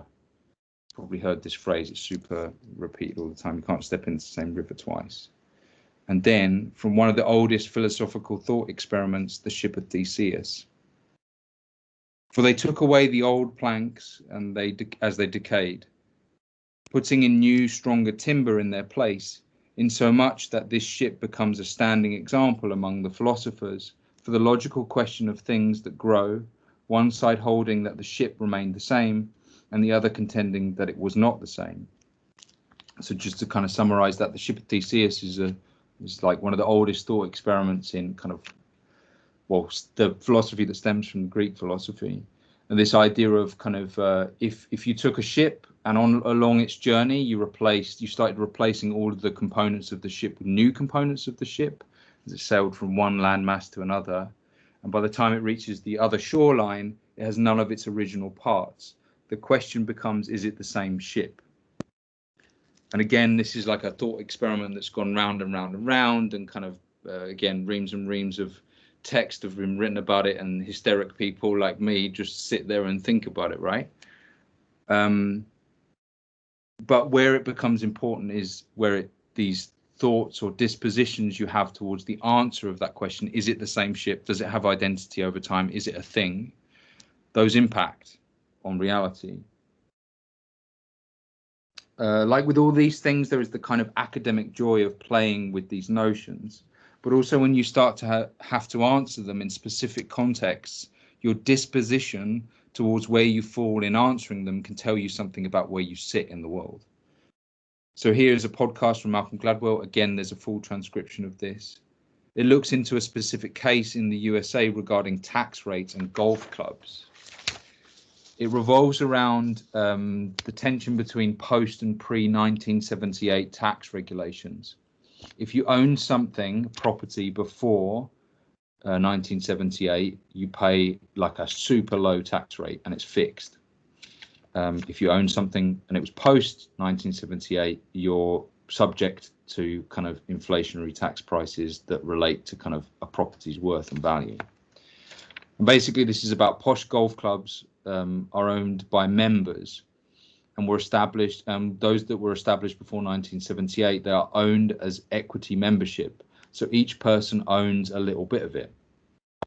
And over time, those members change. Some die, some leave, others join.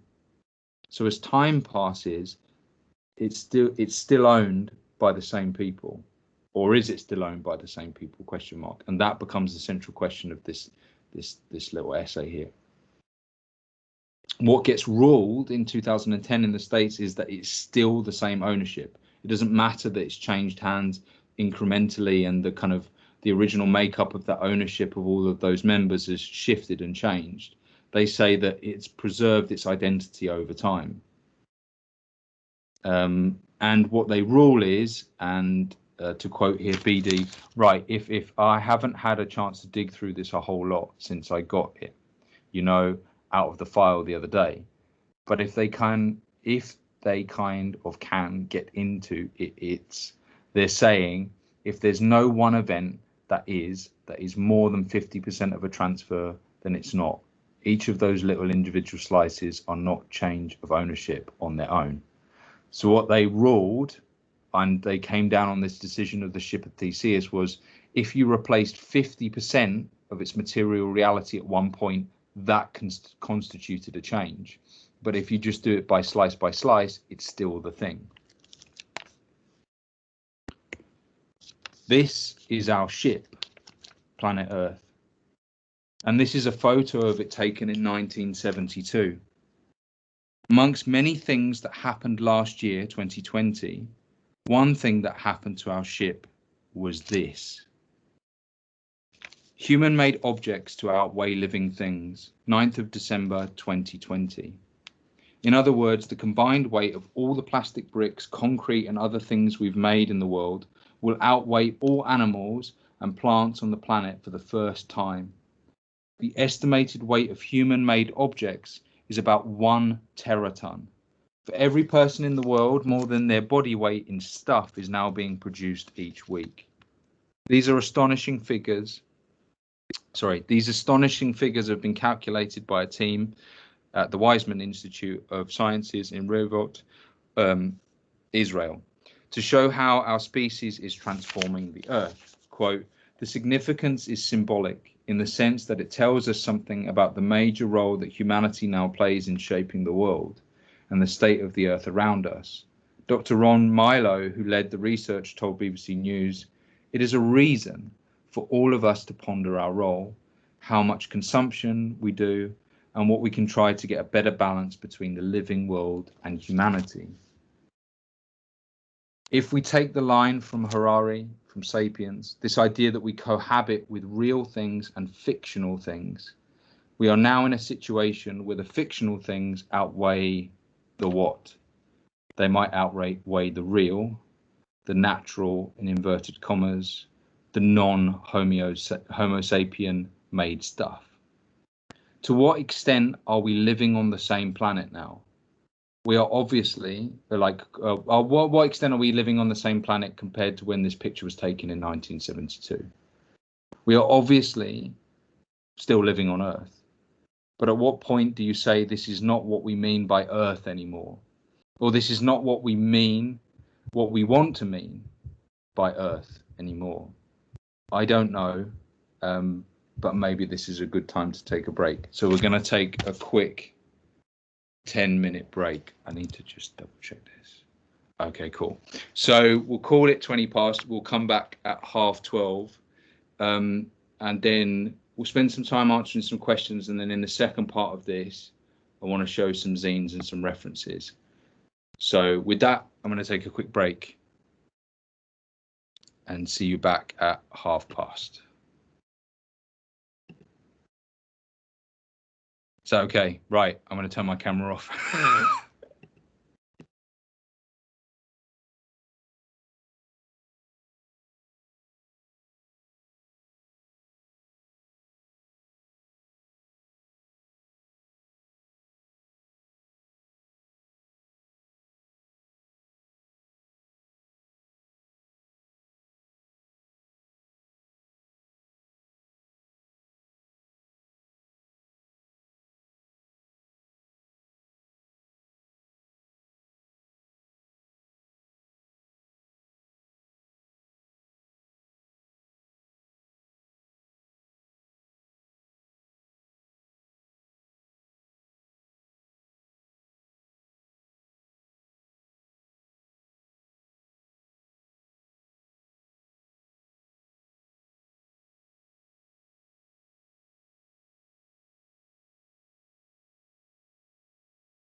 I must say,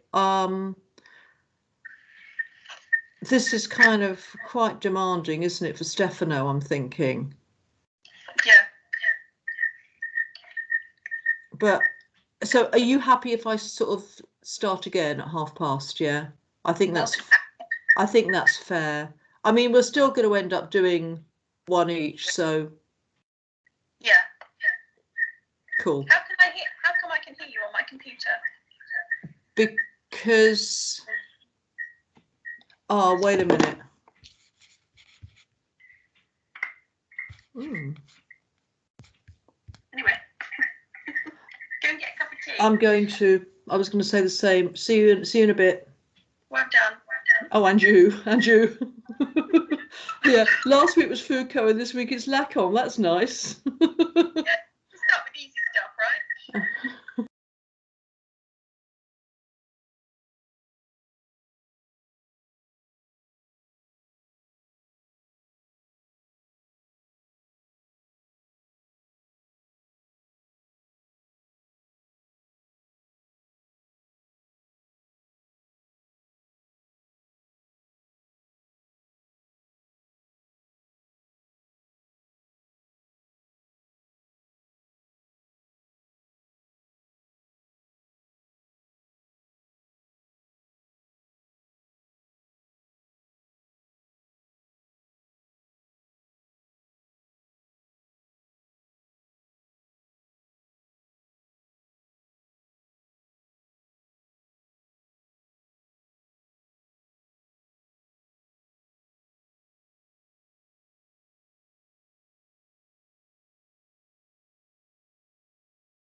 Okay. Sort of on the tail end of things now, kind of going to wrap up with some things, finish off a little bit and then open things up. And then I'm going to briefly run through some exit slides and I'm going to upload that stuff to the VLE and write some notes on it, which relates to this idea of the zine making exercise this week. So let's screen my share. I'll share my screen. Okay. Right. Breaks over. Okay. So to try and resume, we're surrounded by things, and most of those things are what we would call very low hypothesis objects. Things which were at some point just imaginary. Things that are now our reality, driven by our stories, our tales, our philosophy, that are now our environment, our new nature. Quoting from Alison Gopnik, we are always exploring very, very low probability hypotheses. In fact, what we do is take things that are very unlikely and we make them real. Look around this room we are in right now and think about it from the perspective of a hunter-gatherer in the Pleistocene. Everything in this room is imaginary. Not just the computers and the light bulbs, but the woven fabric, the right angle construction of the tables. From the perspective of the Pleistocene, all of those things started out as very, very weird, as a very, very weird, strange idea in someone's head. You could carry on this list, this machine that I'm talking to you in front of you now, the social bonds, this idea of you being students, me being a lecturer or a designer. These seem like fictions. Well, they would have seemed like fictions, but now they are commonplace. They are part of our material reality. This is from a, this is kind of a recommendation. This is from a series of podcasts called Philosophy Bites. And I've been listening to them for about 10 years or so now, and it's been a really good companion. And again, it's this thing of like, with everything I've been speaking about this morning, it's kind of, and everything that will get spoken about this week and within lecture series is kind of like you're building your own relationship with it. Okay. But what I see in this is kind of like the weak signals of where practice might be going. And so it's nice to step in and kind of listen in on these things. Fiction, counterfactuals and causation. What if something else happened that hasn't or didn't happen? How could things be different?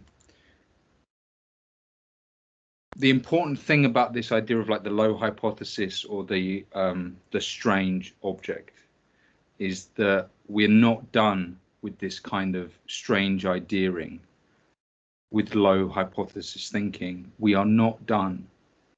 And if you aren't doing or aren't being confronted at any point by something that is strange, absurd, or weird, what you are stuck in is in the known, the terrestrial and the benign, which is where we live most of the time. And just like finding a healthy mix or relationship with theory, finding a healthy mix and relationship with the weird and the eerie, the weird and the commonplace, or the known, that's important. And I think one of our tasks as designers is to always be mindful that perhaps one of our tasks is to be inviting in the weird, to pay mind to the eerie, be observant and welcoming to that which does not belong, and asking of it when we stumble upon it to ask, hey, do you want to be inside? Do you want to stay here in this realm of the intelligible and the sensible? Our task is just to find the strange within the familiar sometimes, to dig back out the weird. I would really recommend a book by the writer Mark Fisher, The Weird and the Eerie. And I'm just going to read two tiny little bits of this here. Again, they're from the very beginning of the book because I don't want to spoil them. The eerie also entails the disengagement from our current attachments. But with the eerie, this disengagement does not usually have the quality of shock that is typically a feature of the weird. The serenity that is often associated with the eerie, think of the phrase eerie calm, has to do with the detachment from the urgencies of the everyday. The perspective of the eerie can give us access to the forces which govern mundane reality, which are ordinarily obscured. Just as it can give us access to spaces beyond mundane reality altogether. It is this release from the mundane, this escape from the confines of what is ordinarily taken for reality, which goes some way to account for the peculiar appeal that the eerie possesses. What is the weird?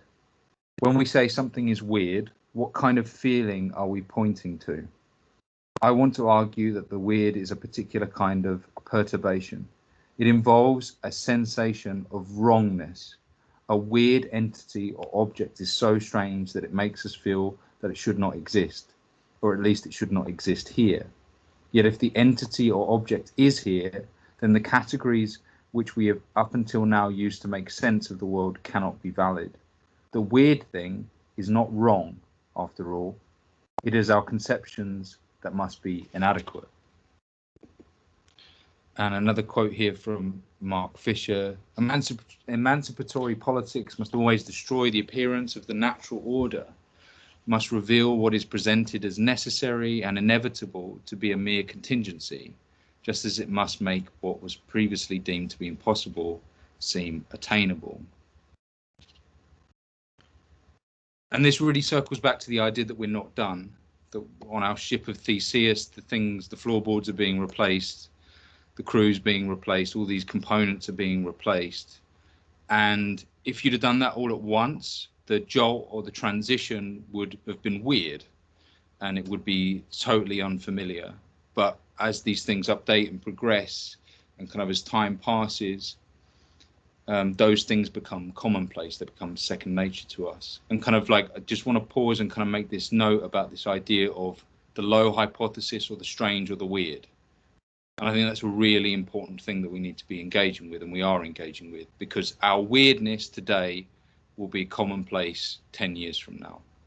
And if we want to think about this idea of innovation or kind of moving things forward, if we're not engaging with the weird, we're not going to see the future, in a sense.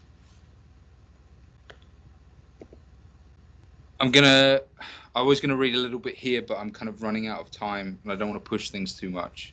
But I really recommend looking into the work of Donna Haraway and this particular talk, which you can also find completely written up, which is the Anthropocene, Capitalocene, and the Thulucene. The Anthropocene is what many people have agreed on as a fiction, if you like, of what we're living through right now. In the previous quote by Gopnik, she talks about hunter-gatherers in the Pleistocene.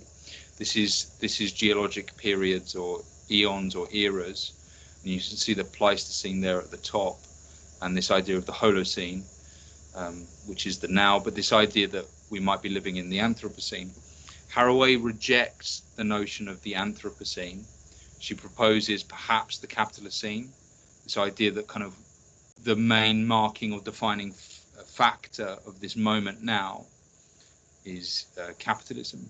But then she proposes this notion of the Thulucene, which, to summarize poorly, means this idea of becoming something else. One of the reasons she rejects the Anthropocene is because we're not done as being humans. We're not a finished project. We haven't ended yet. So the idea of defining our era with something that's shifting so dramatically, and what we are as human beings is changing so much, to codify that as a single epoch, kind of, it feels wrong, or kind of it doesn't feel proper enough as a term. We are not static. We are changing, and it's easy to think that we're done when it's framed in this linear notion of progression. when we are referring back to the past. And when we frame what we do through the rear view mirror, as McLuhan would have put it. Here's a little quote from Marshall McLuhan.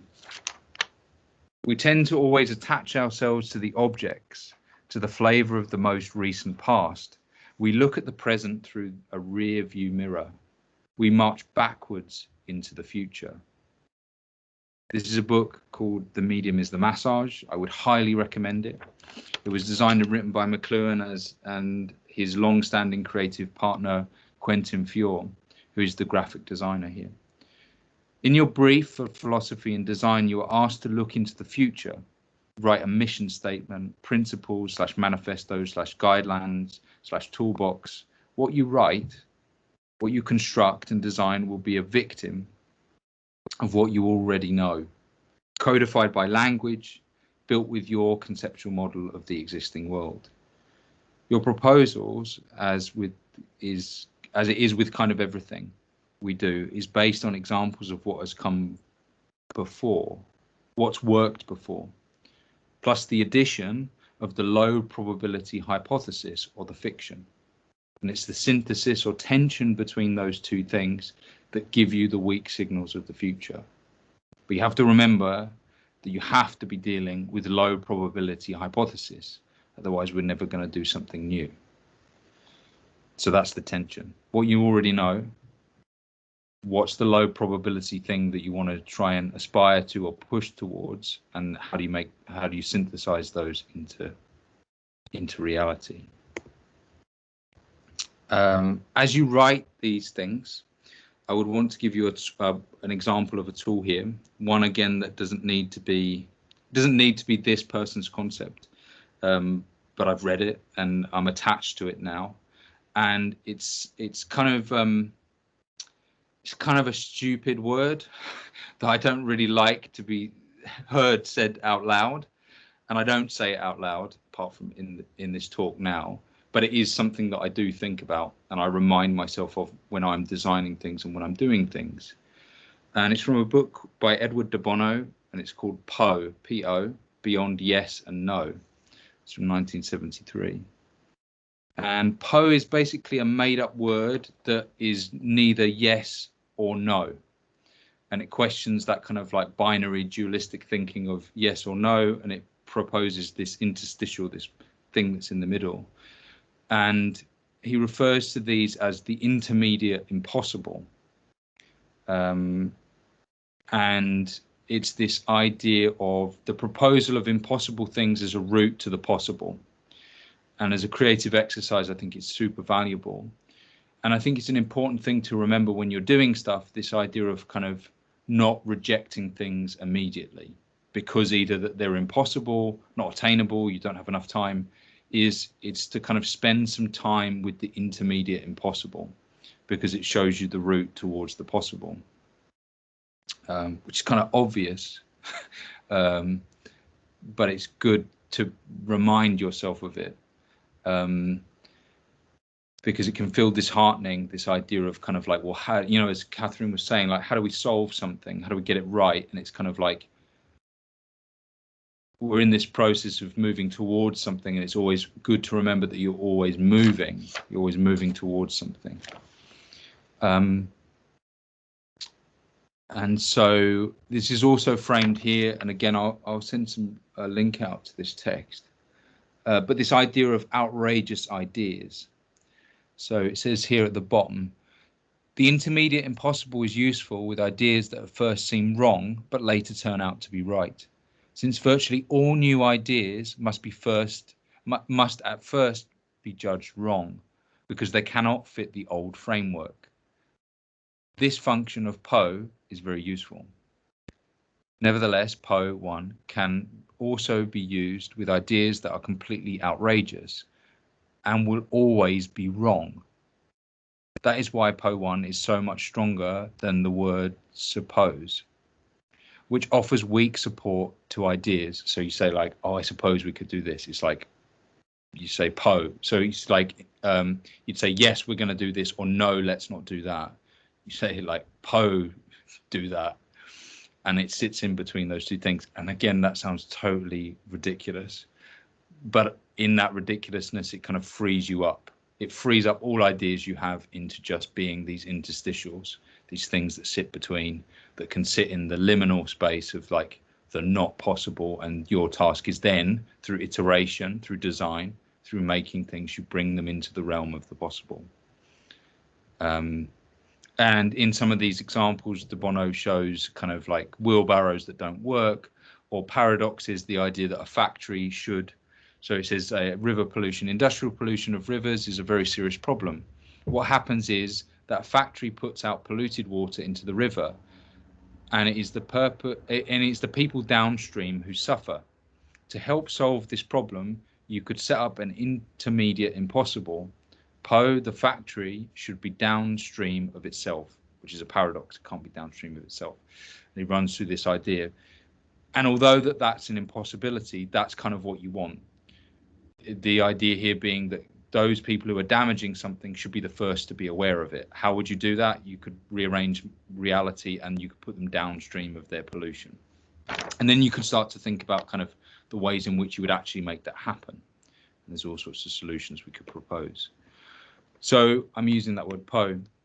And this kind of, all of this hour, well, no, almost 2 hours of something, is the background to 2 lines that I work in many collaborations. And these 2 lines are the 2 bits of text that we put at the back of all of the publications that myself and a collaborator do.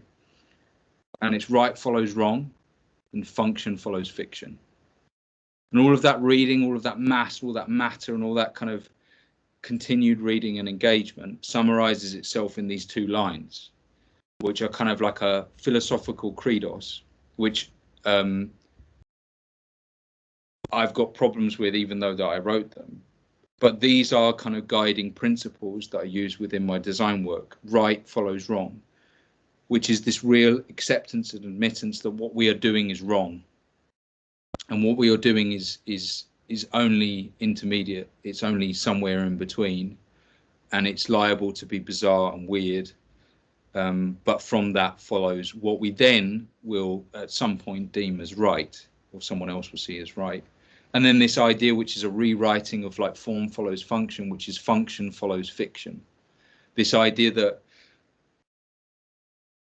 the terrestrial space that we're in right now is one of like intelligible functions. It does certain things, but that begins with fiction and it follows it. It's guided by it, it's shaped by it. And it's a reminder that, again, we're telling stories and we're also making things that don't, you know, to use this idea of kind of thoughts disappear when we go to sleep, right? Objects don't, they persist in reality. But with the observer of humanity looking at things, it has to be surrounded in a story. And again, it's coming back to this quote and like trying to thread these things together of kind of like, there's the things that we're presented with in the surface of reality, which are the objects we have. And behind them, to have arrived in this situation, and I'm looking at this computer, the philosophy of Apple, the philosophy of Steve Jobs, the practical realities of mining, the stories that were told to sell it, the stories that are told by the stock market, the stories, and we can do this with all these objects. And it's to remind ourselves that we're surrounded by this storytelling, and these stories have pushed and enabled and maintained those functionalities that designers often just spend their time thinking about. Then to kind of try and conclude this section, this is my definition of the word design. Design is the process by which we reconcile the differences between our dreams and reality. And again, there's a whole another talk behind kind of just those mundane words in a sense. The word reconcile is important. The word dream is important. The word reality is important. And this idea of like the reconciliation between those two things, between the stories we want to tell, the worlds we want to aspire to live towards and in a future sense, but we're trying to reconcile and make them happen now. And that's kind of the end of that section. And as I said, the closing section, and we've only got 10 minutes, so I don't want to push this into lunch too much, and kind of I will briefly just go through that last section, which is examples of zines and publications and these kind of things. And at that point, I'm going to open it up to any questions or thoughts or whatever it might be. And I'm really aware that that's a hard Monday morning thing to have gone through. And thank you for bearing with me. But yeah, I'm going to open up to questions. You're more than welcome to write things in the chat, or just raise your hand in the interface, or just ask a question through the audio. I don't know if you have any questions, but I'm just going to pause for a moment. Oh, the definition of design again. All of the slides will be on it. Design is the process by which we reconcile the differences between our dreams and reality. And I think that the task of writing your definition of design is an important thing to do. And it's an important thing to also just accept that it's going to be wrong, accept that you're going to change your mind, but being able to see how that thing morphs and shifts and changes. Oh, good. Well, I'm glad someone enjoyed it. I think the other thing I would say as you move through this week and you think about what your task is to do, right? Think about your background books. Think about what shaped your thinking up until now. What stories, what narratives, what things have you read that you've enjoyed and loved? And those become foundational frameworks, okay, for understanding how we think.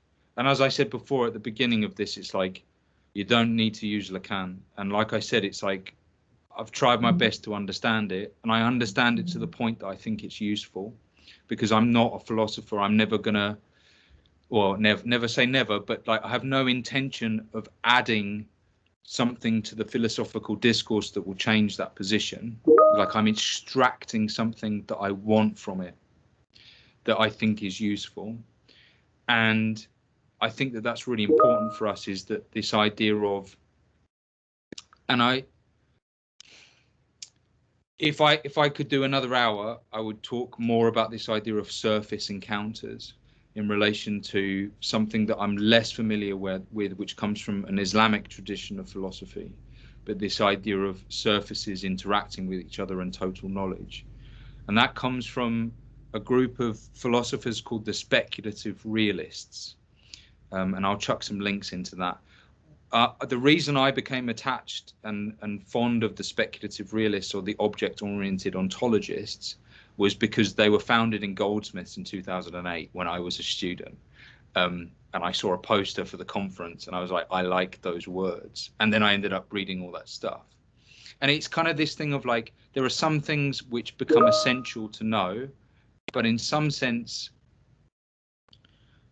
you can find the same stories in many different ways and many different places. And it's about trying to get stuff that vibrates with you, that inspires and pushes those things. But the speculative realists, or the object-oriented ontologists, which is probably slightly waning right now. But if you were to ask me what the contemporary like discourse in philosophy is, it's centered around them, right? Yeah,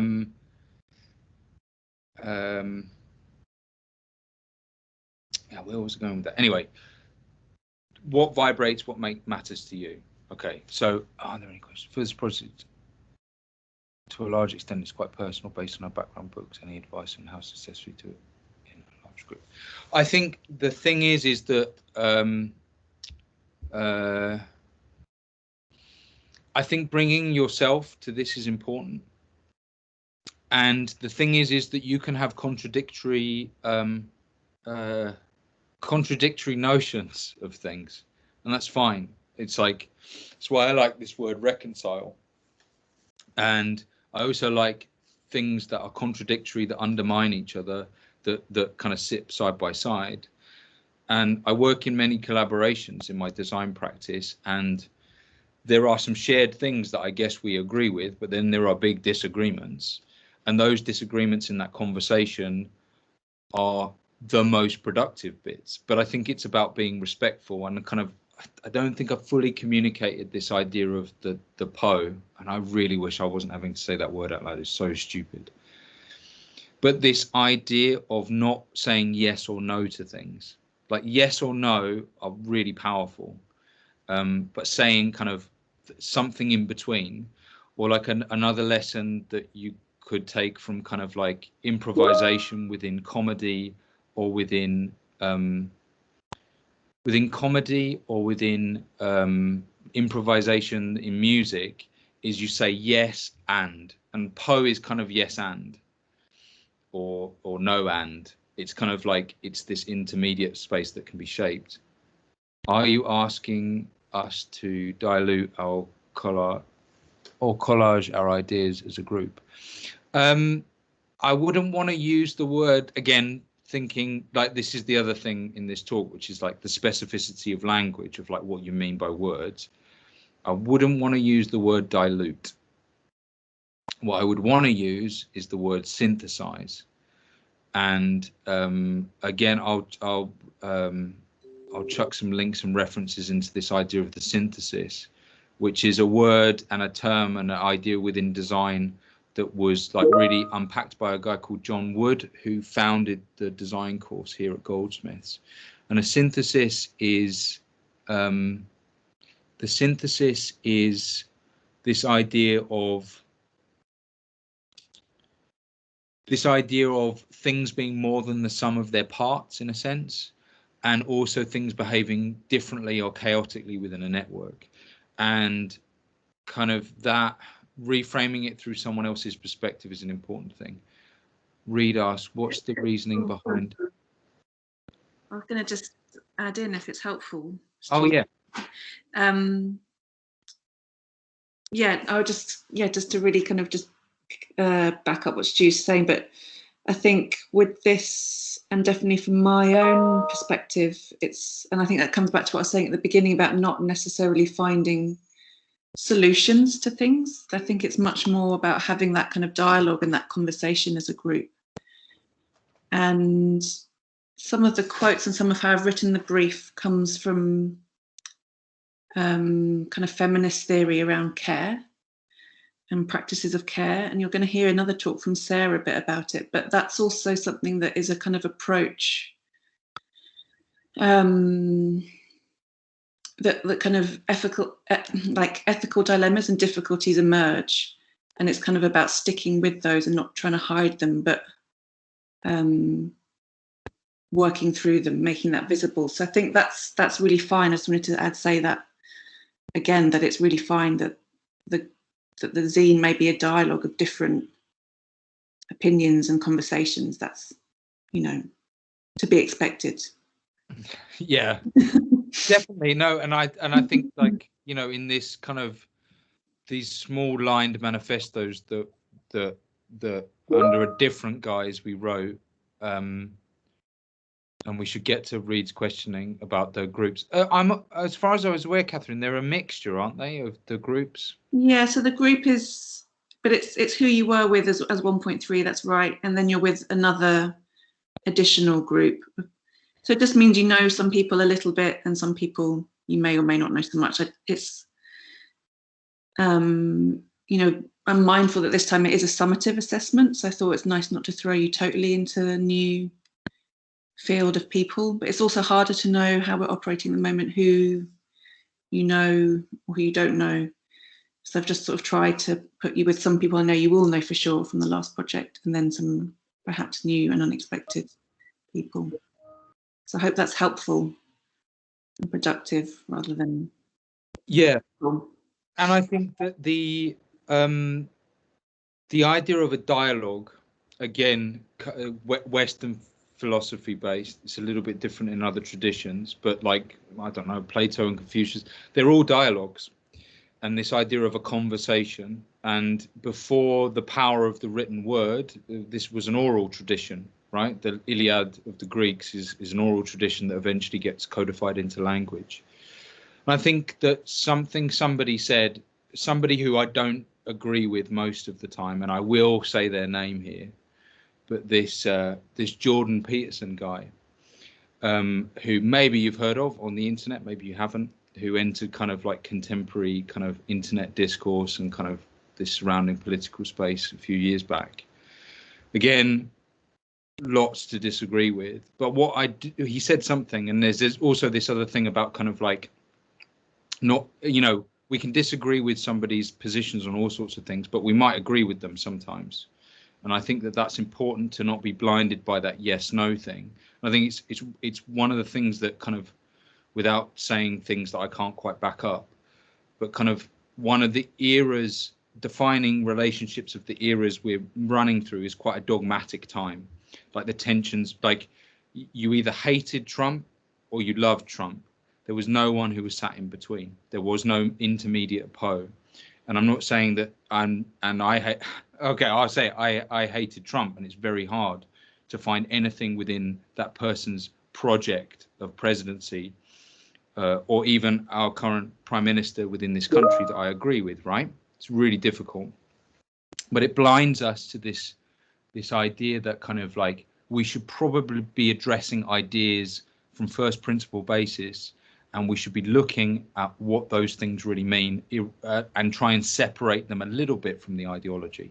Anyway, Peterson said this thing about what the internet has done, and so kind of like those long form podcasts, or the kind of the ways in which media is transitioning at the moment, is dramatically shifting, and the role of the written word, it's being shifted by our internet space, and kind of it feels a little bit more like the Plato's dialogues. It feels like this idea of working ideas out in your head, of the idea of the internet stream and the feed.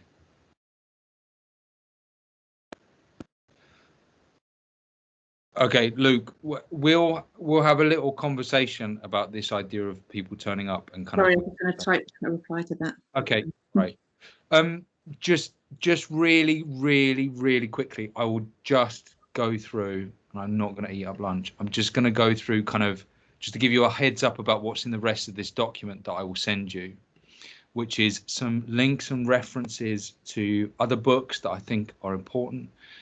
This is Eloto Grito, and I've worked with Eloto Grito since 2009, and it's a book called Abandoned Architectures, and I really love this book. I've got some other examples of some very perverted graphic design things. So this is Letterform, and this is my favorite character in all of typography. It's called an interrobang, and it's the synthesis between an exclamation mark and a question mark.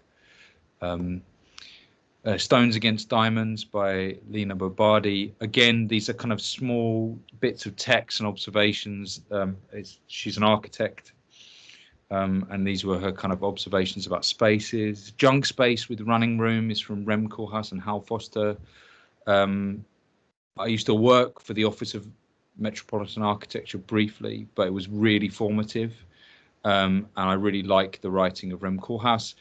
And I like it not because I agree with everything, but he's a practicing architect, and he writes about his practice. And I think it's really interesting to see what people make and what they write about it, and the tensions between those two things.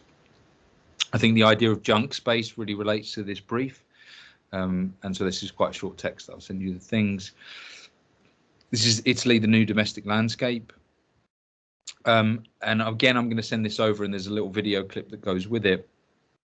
In this book, which is mainly full of furniture and mainly full of products, there's also like a speculative kind of bit at the back, which is about proposing new ways of living, basically.